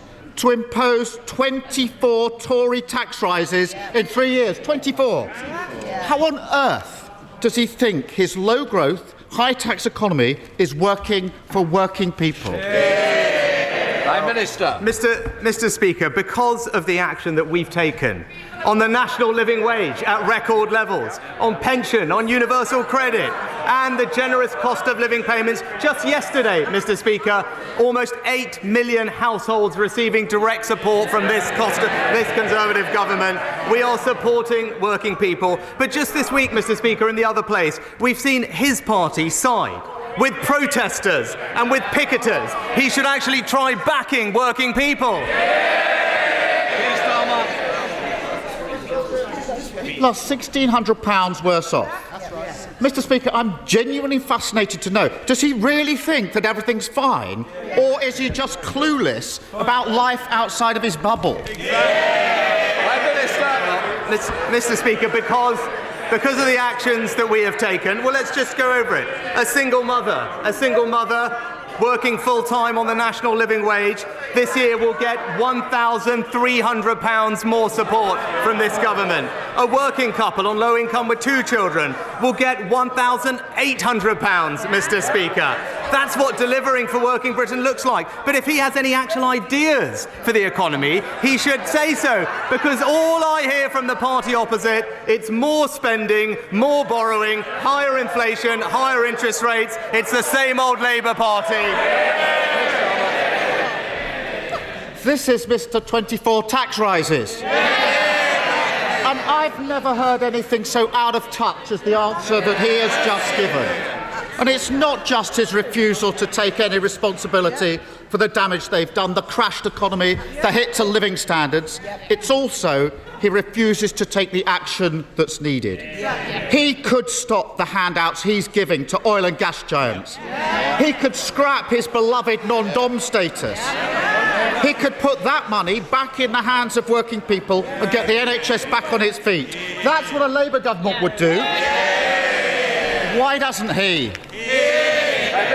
Mr. Speaker, the record was clear. Look at it right now. Record numbers of people in work, Mr. Speaker. Record numbers of people in work. Inequality lower. The number of people in poverty lower. Those in low pay, the lowest numbers on record, Mr. Speaker. He talks about this non-dom thing. I think he's already spent the money that he claims he'd raised on 5 different things, Mr. Speaker, because it's the same old Labour Party. They're always running out of other people's money. Mr. Speaker. Order. I had enough last week. I'm certainly not having this continuous noise. So just be aware that somebody will be going for that cup of tea today. Prime Minister.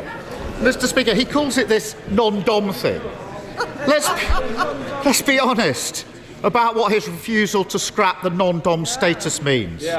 It means that at every possible opportunity, he has voted to put taxes up on working people, while at the same time taking every possible opportunity to protect a tax avoidance scheme that helped his own finances.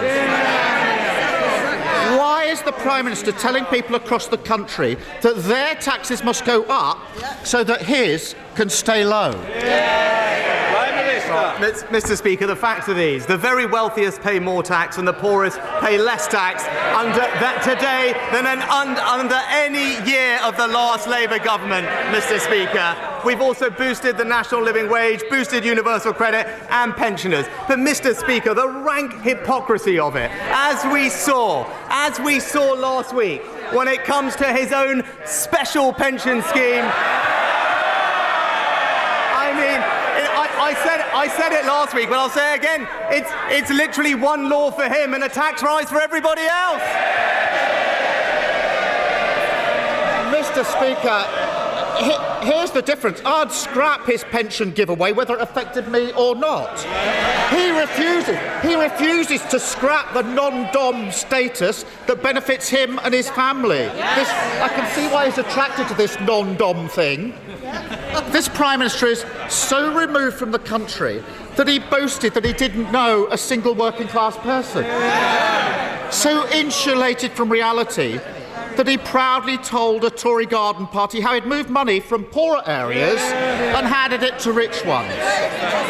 So out of touch that he looks at a petrol pump and a debit card like they've just arrived from Mars. Is it any wonder that he smiles his way through the cost of living crisis while putting other people's taxes up? Is it any wonder he doesn't have a clue how food prices are hammering families across the country? And is it any wonder that under him people are paying more and more and getting less and less?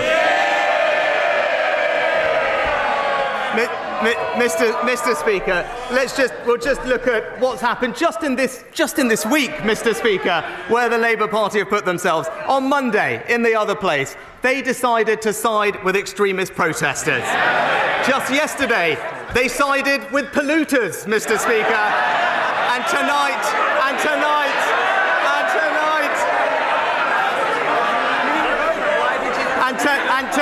And tonight we will see them siding with the people smugglers, Mr. Speaker. I tell you this, whilst we're in the business of sending back the 1,000th illegal migrant from Albania, Mr. Speaker, we're delivering cost of living payments to millions of households just yesterday, and today we've announced we put 20,000 more police officers on the street, Mr. Speaker.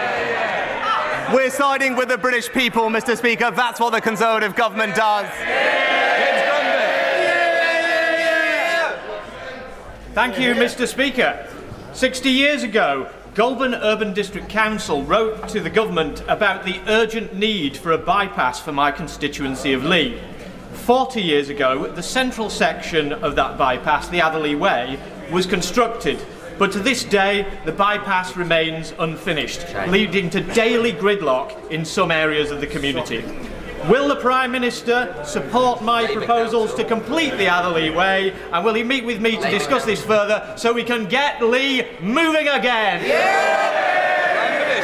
Mr. Speaker, I commend my honourable friends campaigning on this issue, and I know there have been a number of proposals for road improvements in his area. He will know that it's for the local highways authority to develop those plans, but I know a meeting is planned in June to move proposals forward, and I know he will take his energy and enthusiasm for his campaign to that meeting, and I wish him well. We come to SNP spokesperson Stephen Flick. Leader. Thank you, Mr. Speaker. Can I ask the Prime Minister to outline the safe and legal route available to a child refugee seeking to flee Sudan and come to the United Kingdom? Well, Mr. Speaker, as I outlined earlier, our priority in Sudan, first and foremost, was to evacuate our diplomats and their families, which I'm very pleased. We were one of the first countries to be able to do, Mr. Speaker. And since yesterday, we've been conducting a large-scale evacuation of British nationals. We have some of the largest numbers of British nationals on the ground, and rightly, and I'm sure the whole House will agree with me, that it is reasonable, legal and fair to prioritise those most vulnerable families, particularly those with elderly people in them, medical conditions, but also children, Mr. Speaker. That's what we're in the process of doing, and I pay tribute to all those who are making it possible. Leader of the SNP.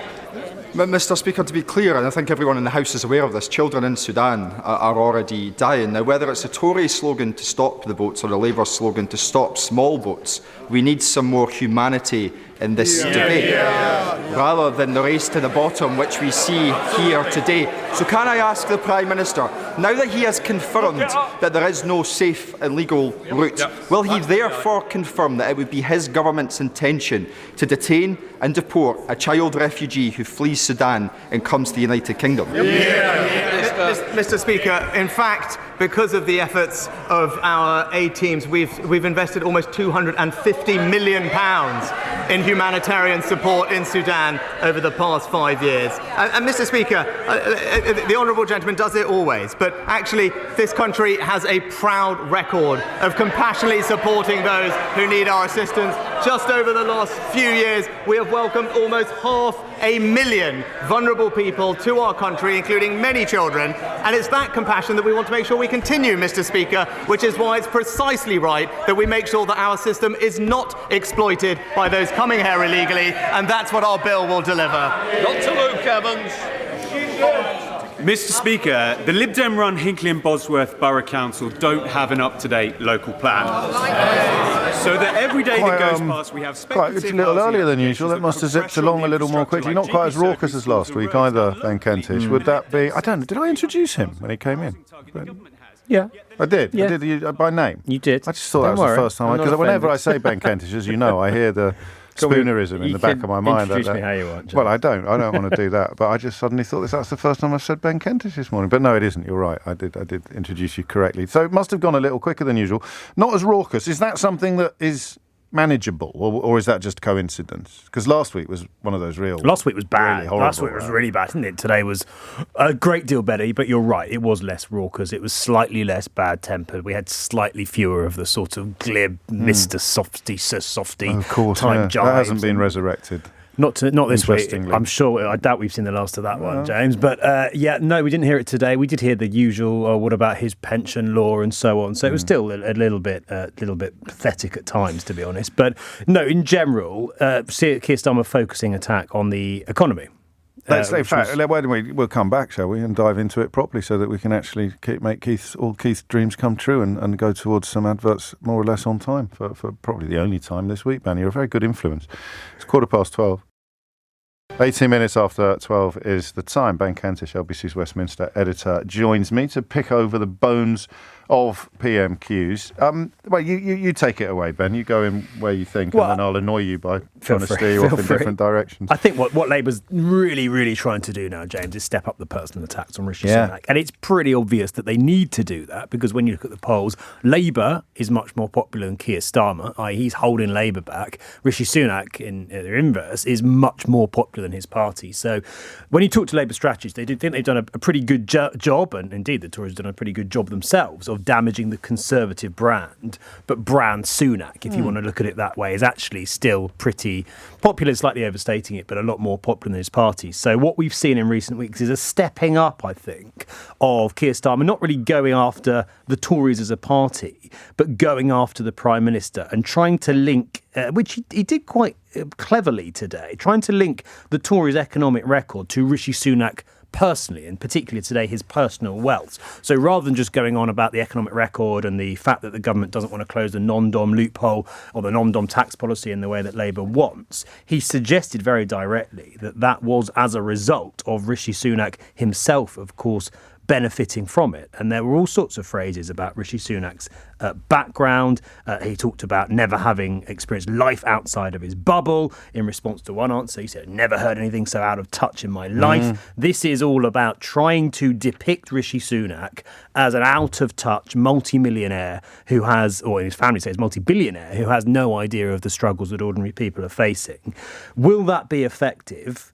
Really unclear. Some people, when they talk to focus groups and polls, they quite like Rishi Sunak's wealth. They don't find it particularly offensive. They don't think it's a particular problem. But of course, in the midst of a cost of living crisis and the biggest fall in living standards in 70 years, clearly it's not hard to see why Labour thinks there could be political capital in saying, not only has this bloke inflicted 24 tax rises on you, as Keir Starmer said, but he's still rolling in it and has no clue what you're experiencing. That's the attack. It is. I wonder how much of it is, which end of the telescope we should be looking through, because the Daily Mail today is trying to turn its readers against a banker who's on £190,000 a year, and that figure, £190,000, is the stick with which they're trying to beat him. They're trying to encourage their readers to think that he has no business telling them anything because he is, by dint of his income, so out of touch. Rishi Sunak could find that kind of money down the back of his sofa, certainly if you include his wife's fortune as well. So it should be fertile territory, but it lends itself to that old paradigm that, it's a sign of great effort and it's a sign of great success when you've got that kind of money until it isn't. I don't know. The non-dom thing I would have thought had even more salience than the actual wealth thing, because it is that idea of keeping your cosy tax arrangements for your own family while putting up everybody else's. And what Keir Starmer did quite well on that, I think, was contrast it very, very directly with the tax rises that everyone else is experiencing. And saying to Rishi Sunak directly, you've put taxes up on all of us, on everybody else, and people are really feeling it, at the same time as insisting that actually this policy that means that people who are non-doms, who by nature, James, are almost certainly very, very wealthy, aren't asked to pay less tax. It's populist. It's popular. That policy of Labour's, and it's one of the few that they've got because they haven't got many, closing the non-dom tax status and tightening the rules around the windfall tax, they're both very popular. So we're going to hear a lot more of that. I think what he did today, really for the first time, was go, and he sort of joked about Rishi Sunak's wealth before. He's joked about the non-dom thing. He's made puns about it. All the kind of the things surrounding it were cast off today. He got straight to the point. It was direct. 1, 2, 3. Exactly. Boxer and I think that's what we're going to see more of in the weeks to come. And it doesn't come to him naturally, but obviously a decision has been taken that they need to start doing this. And it should be very fertile because, he is on tape suggesting briefly that he has working class friends and then correcting himself to say, well, no, actually, of course I don't have working class friends. He is on tape putting petrol into somebody else's car, pretending that it's his, and then not knowing how to use a debit card, which was truly stunning. I don't the details of that, but the examples of him being utterly detached from the lived reality of pretty much every voter in the country, bar the 0.0001% who've got comparable wealth. It should land, but Starmer's not. It's not his skill set, really, this kind of stuff. So my ears pricked up, as yours did, at the change in tone and the change in tactic. But there's no way of predicting how effective it's going to be. No, you're right. There's no shortage of ammunition turning up to a building site in Prada loafers. You could talk about Keir Starmer. I don't remember that. Is that true? Is that correct? I can't remember. It's $3,000 or $4,000. They're expensive, very expensive Prada loafers. A very nice pair of shoes, you might say, James. But, well, of course, Rishi Sunak's probably got several of them. The £200 flip-flops, remember? And there's no shortage of sort of ammunition for Keir Starmer to pick up on. And you're right. He's also talked about that clip, which actually, when Rishi Sunak took over, someone in Labour said to me, this really cut through. And I said, really? This is him as a schoolboy? No, this was the clip of him standing in Tunbridge Wells in Kent saying, I've redistributed money from inner cities to places like this. Yeah. I was really surprised, but Labour insists that when you play that to people, they're already aware of it. It's really cut through. And I think it's those sorts of quotes that Keir Starmer is going to use more and more in relation to Rishi Sunak. I don't know. But that was during the leadership campaign. Was last So summer. the reason why it's cut through is because the papers wanted trust.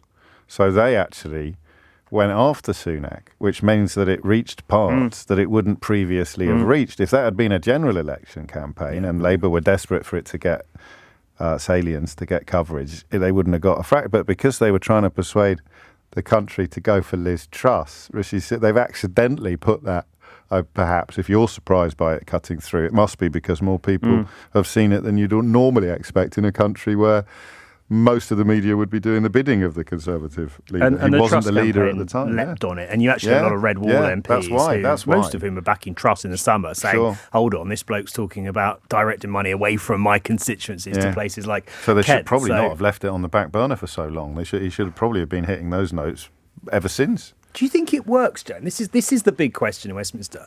Does pointing at Rishi Sunak saying, look how rich he is. Does that harm him? I'm not convinced it does. Where I think it could do is what Keir Starmer started to do today, and that is link it directly, much more so, not just to his wealth or his background or his shoes or his flip-flops or whatever he said last summer, but link it to the struggles that people are facing and draw that contrast much more clearly. And out of touchness. And you should do what you just did and say, he might be giving £1,300 to single mothers, but that would buy him one flip-flop. Or something like that, that kind of stuff works. People like that kind of stuff as well. I'm going to play something. I like doing this. The producer has brought something to our attention that I don't think either of us have heard. It features one of our favourite politicians, 30p Lee Anderson, having a go with the Met Commissioner, Mark Rowley. I mean, listen, without knowing any details of this exchange, I know where my money would be. I'm not even a particular fan of the Met Commissioner, Mark Rowley, but talk about, let's wait and see what happened at the Home Affairs Select Committee earlier today.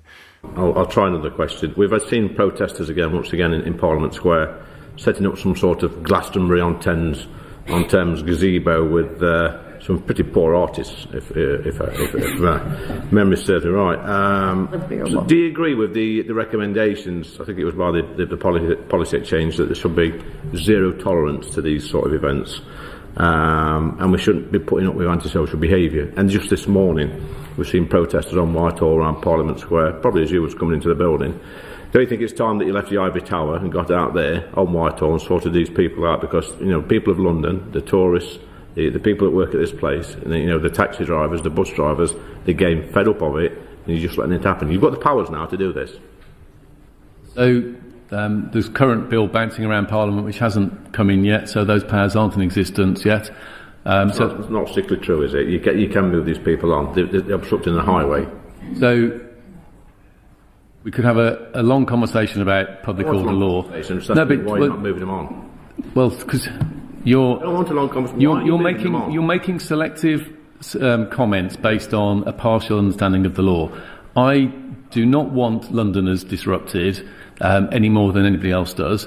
But the law is very clear that protest is disruptive, and to a certain extent, that is allowed. That is what the law says at the moment. Now, you might not like that, but I have to work to the law rather than rather than whim. Now, it is right. It's not, Commissioner, but you might want to believe that the law says that no disruption is allowed whatsoever through protest, but that is not the case. I think you might want to believe, Commissioner, that that you're doing your job correctly. I don't think you are. But I'm just going to ask one more question. I'll make one more statement because I feel like I'm wasting my time with you, to be honest. You say you took 5 years out of the force. There's probably people listening to this today wish it was a lot longer, and I'm one of them. Do you think you've got the confidence of the public? I'm not going to sit here. If people want to be personally offensive, then write it in newspapers, but I'm not going to answer those questions. Fair enough. 30p Lee there, casting himself as knowing more about the law than the Chief Constable of the Metropolitan Police. Well, he's certainly value for money, whatever it is he's been paid. Having said that, of course, politicians shouldn't be allowed to have second jobs. I believe he's recently taken one on £100,000 a year. Yeah. Stephen Flynn, we should talk about. I was glad we listened to that, just for comedy value, honestly. That's the problem, isn't it? What did he say? Selective and a partial understand, but it gets you hired by these weird new TV stations. You get perfect for these weird new TV stations, not really understanding anything, but possessed of pungent opinions.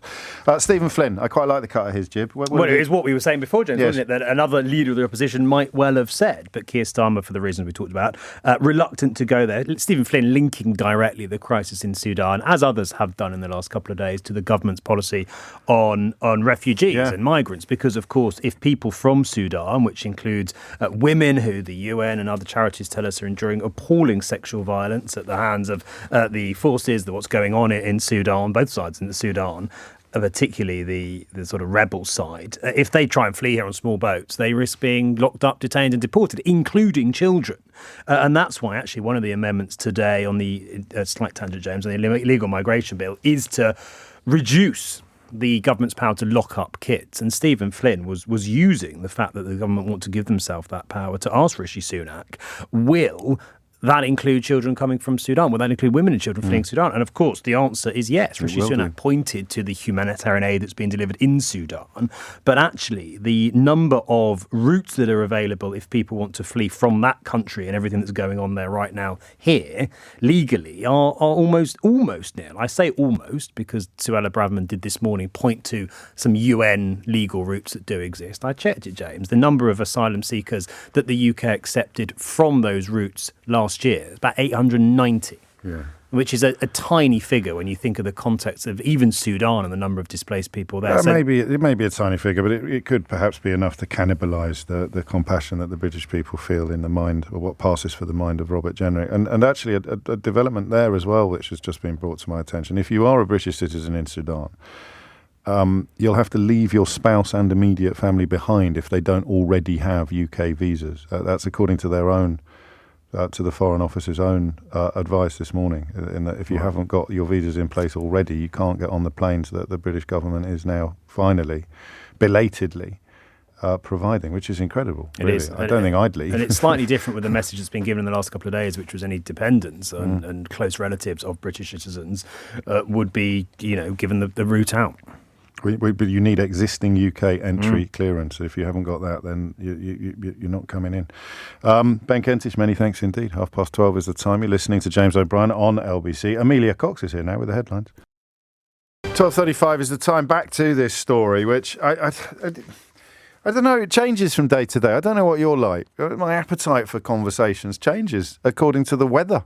I mean, normally I'd be very much feeling a high level of emotion discussing this story. I think Abdullah, for whom, if you're still listening, mate, an awful lot of love and admiration coming in for you to the studio. But I think Abdullah has recalibrated my emotional investment in the conversation that we're having about the similarity of Suella Braverman and Robert Jenrick's language and the sort of language that was popularised in 1930s Germany. It's not even really a debate. If you're going to start talking about refugees cannibalising the compassion of British people, or threatening the values and lifestyles of British people, then you are deploying language that is very similar to how Nazis talked about Jewish people. I don't know that there's a debate there even. Is there? Maybe there is. And indeed, if you want to have it, then 03456060973 is the number that you need. Earlier caller in Yeovil, wasn't it, suggesting that this could be reported as hate speech. I wonder if it is insightful. Ruby does. She's just texting me to say, I believe it's inciting racial hate. If you're saying that this person here, this refugee, is going to cannibalise compassion, or is, as Suella Braverman said, with no real basis, is more likely to be a criminal, then good God, it's ugly. So rather than anger, I'm feeling a degree of depression, which is not good radio. It doesn't always lend itself to exciting levels of broadcasting, but I just speak as I find. I'm always going to tell you the truth. It's horrible to be sitting here in Britain in 2023 describing very senior politicians, Home Secretary and an immigration minister, one of whom I think really believes all this stuff, and the other I think is doing it for opportunistic reasons, talking about refugees in disgusting terms, in horrible terms. And this is months after Suella Braverman in particular was asked by a Holocaust survivor to stop using language that reminds her of what her family fled. Should we go to Amy in Malmesbury? Amy, what would you like to say?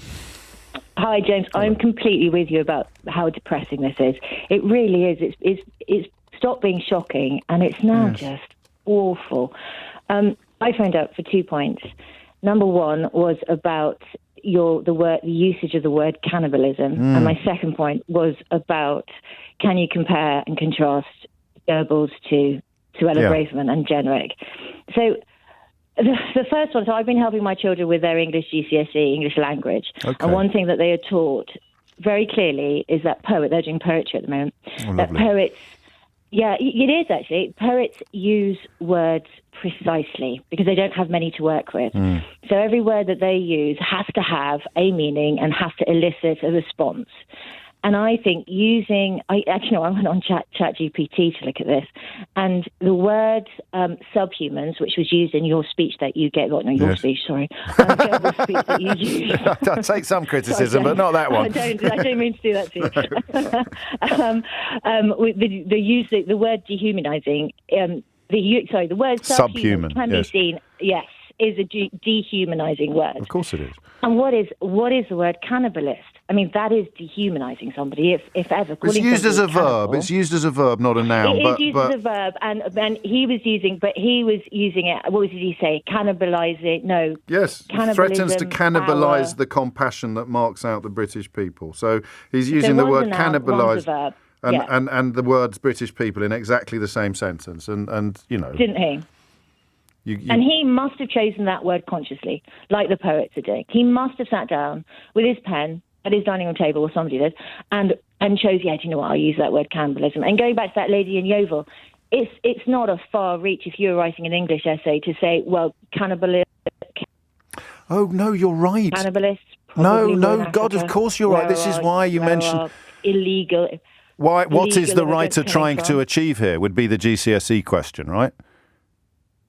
I think the phone line's gone funny, but that's a brilliant point. What is the writer trying to achieve here? What are they eliciting? Well, let's do it. I've got 20 more minutes. What is the writer trying to achieve here? Yeah, 03456060973. And that is if you were doing your GCSE studies with your kids. And then my second... Go on. Yep, carry on. No, I can't do it. It's the phone line. Make sure Amy knows it's nothing personal. But the phone line just went weird. But that's a really good point. So I don't know how long ago it was that you were doing your GCSEs or your O-levels. But here it is. Robert Jenrick wrote, excessive uncontrolled migration threatens to cannibalise the compassion that marks out the British people. What is the immigration minister trying to achieve with his choice of language? 15 marks, 500 words.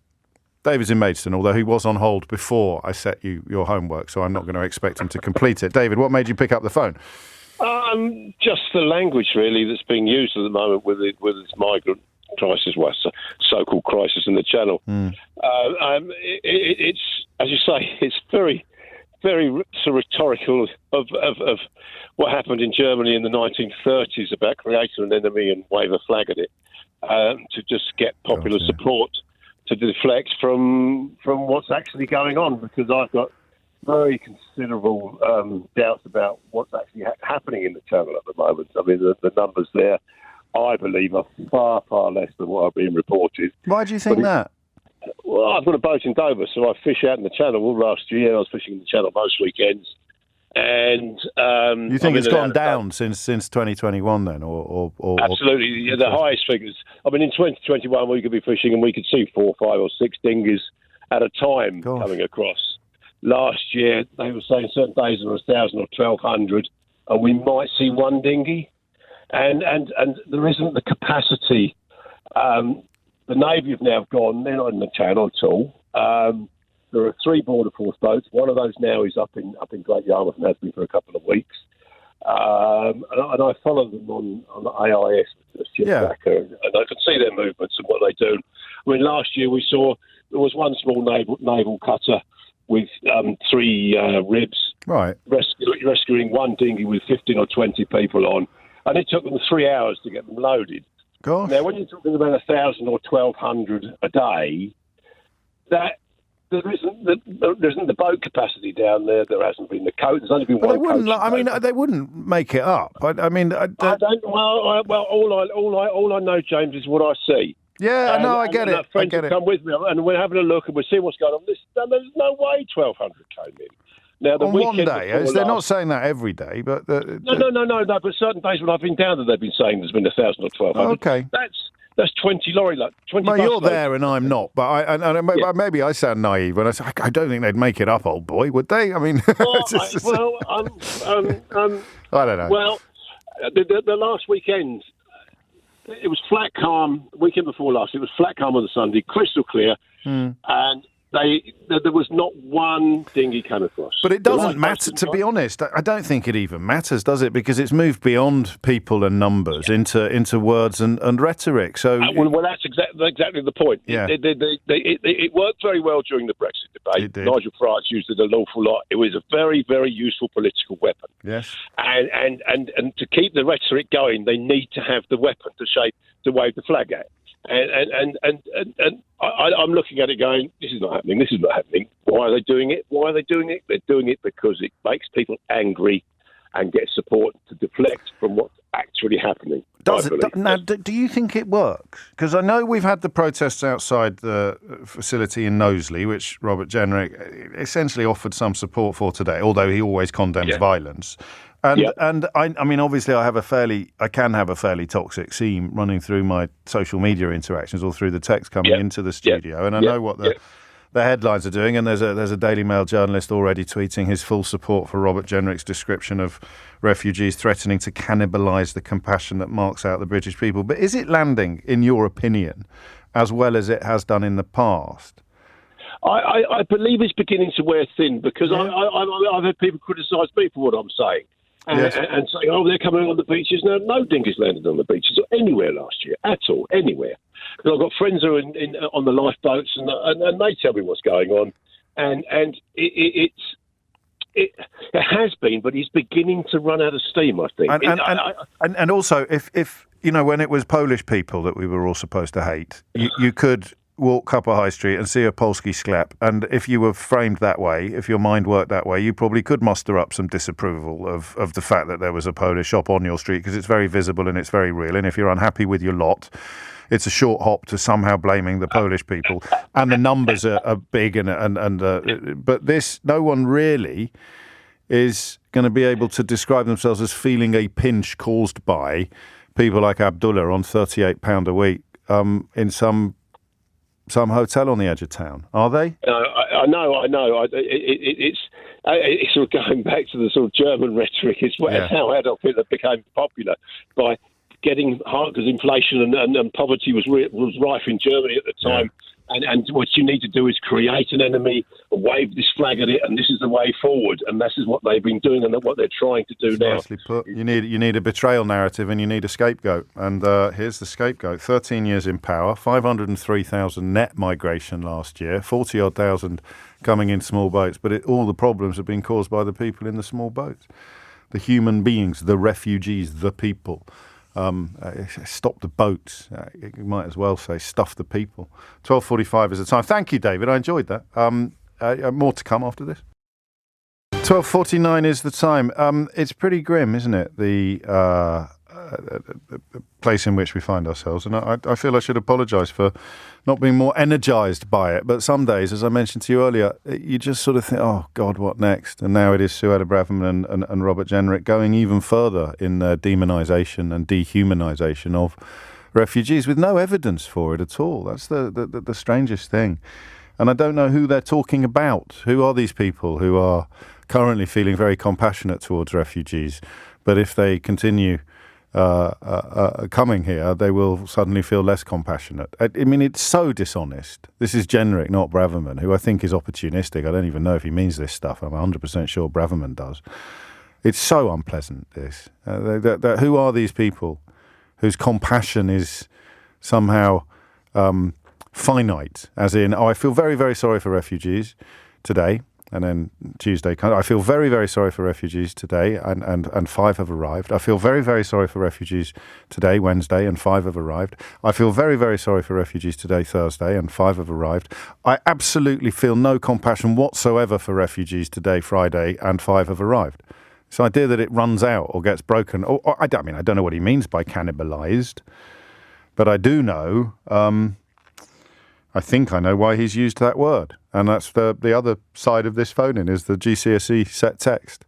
Robert Jenrick wrote in a speech in April of 2023, excessive uncontrolled migration threatens to cannibalise the compassion that marks out the British people.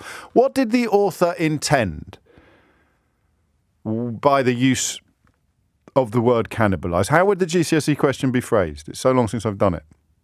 What was the author trying to achieve? What was the author's effect? What was the author trying to achieve by using the word cannibalise?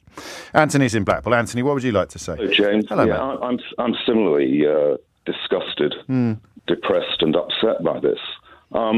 You're focusing on the rhetoric. I think the rhetoric used is not simply emotive; it's depraved, but it's not just actually the emotive language.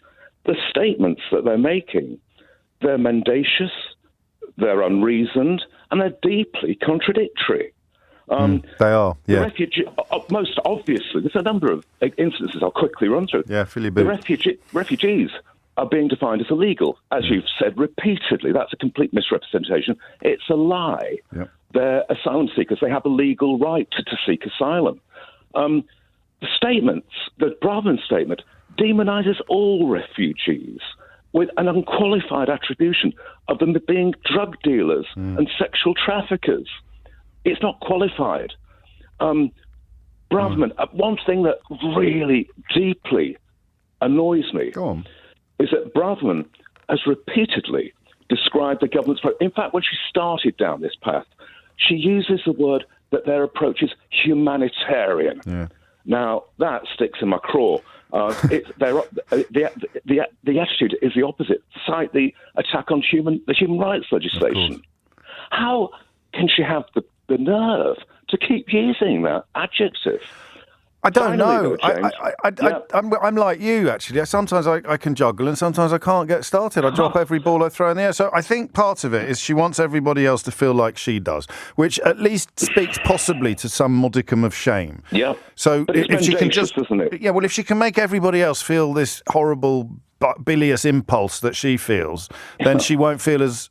I don't know. She won't feel as bad about it as she does. So if they're all criminals, they're all drug dealers, they're all rapists, they're all this, they're all that, and the other, she can just create that. But as I say, this is threaded through with dishonesty, deceit. It is. Yeah. And finally, James, go on. A point that isn't made enough, and it's controversial, but Braverman asserts she wants to stop the boats.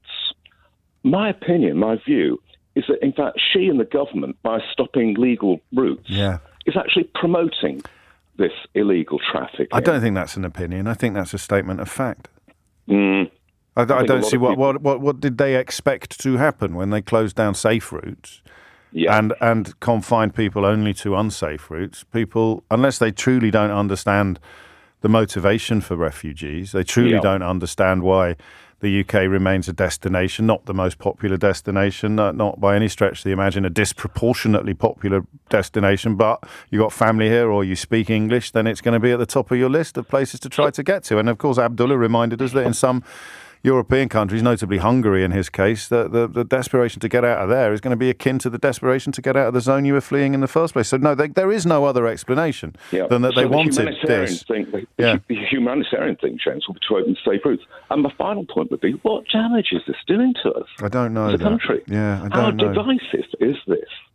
Because people are going to buy into it. It's not just humanitarian. She's used the word compassionate today. She's tried to describe her plan as compassionate, which is breathtaking. It's dripping in compassion, isn't it? Yeah, really. Well, don't let your compassion get cannibalised, Anthony. Be careful. Mind how you go. Man. Our measures in the bill are both robust and humanitarian and compassionate. Right. We need to inject an element of deterrence so that people don't make the treacherous journey on a flimsy dinghy in the middle of the night in the first place. You don't think that... that is a statement of such mind-numbing horror that unless you knew it was Suella Braverman, you doubt that it could have come from the lips of a fully functioning human being. Because that's the deterrent. Dying in the middle of the English Channel is the deterrent, but it's not a big enough deterrent to put people off trying. So what is going to be a big enough deterrent to put people off trying? Telling them that they're going to get deported to Rwanda on the other side, but they can't really describe that as a deterrent because they keep telling us how lovely it is in order to avoid accusations of being essentially engaged in state-sanctioned people trafficking, which they will be if it ever happens. But do they want it to happen? So it's not a conspiracy theory, really, to suggest that they must have known this was going to happen when they shut down safe routes. So Anthony's clear. But a conspiracy theory that they don't actually want the Rwandan flights to take off. They don't want it to succeed so they can continue demonising judges and move the hatred away from actual refugees onto lefty lawyers and judges and politicians and woke radio presenters. That might be part of the plan, but that still at least belongs in the realms of conspiracy theory. Last word on this. Thank you, Anthony. To John, who's in Stroud. John, what would you like to say? Hi, James. Good to talk to you again. Likewise. We talked a couple of months back. That's okay. So a couple of months, that's about the correct regularity. That's what I thought. So what I think this is about is conservative values. Go on. All my life, they've been telling me that the Conservative Party, they say this stands for lots of things, but there are three key things that they always say, symbolised by the English oak that they use as their logo. Yes. They're the party of law and order, a strong economy, and true patriotism. Yeah. And then in a matter of months, they gave us the Prime Minister who broke the law in office, the Prime Minister who crashed the economy, and the Prime Minister who once promised to go off and live in another country. Because if you remember, Rishi Sunak had a green card. And, of course. There's only one reason for that. Yeah. So now, election looming, they've burned down this oak edifice they've always relied on. They have to knock up a quick MDF replacement. So in the absence of genuine patriotism or evidence of concern for the citizens of the country that you govern, you go for the ugly version, the converse version, which is hatred of foreigners. Exactly. And here we are. This morning you've had Suella Braverman pretending that they're doing something amazing for law and order by replacing the 2,000 experienced police officers they sacked. We didn't even get onto that. No, I know. I mean, the numbers are more or less the same as what they were in 2009, but getting rid of 20,000 experienced officers, and some of the stories I'm hearing about the calibre of candidate now coming through the police service, let's just say that there'll be plenty of stories for us to get our teeth into in the years to come, if any of those stories are even half true. John, I'm cracking on only because I'm out of time. Thank you. If you missed any of today's show, you can listen back on Catch Up on Global Player, where you can, of course, rewind live radio. Or enjoy the whole show podcast. You'll also find all of LBC's shows to catch up on, as well as all of Global's live radio station. So rewind live radio on Global Player. Download it for free from your app store or head to globalplayer.com. Tom Sawbrick with you at 4. Sheila Fogarty with you now. Fogarty with you now. Fogarty with you now. Fogarty with you now. Fogarty with you now. Fogarty with you now. Fogarty with you now. Fogarty with you now. Fogarty with you now. Fogarty with you now. Fogarty with you now. Fogarty with you now. Fogarty with you now. Fogarty with you now.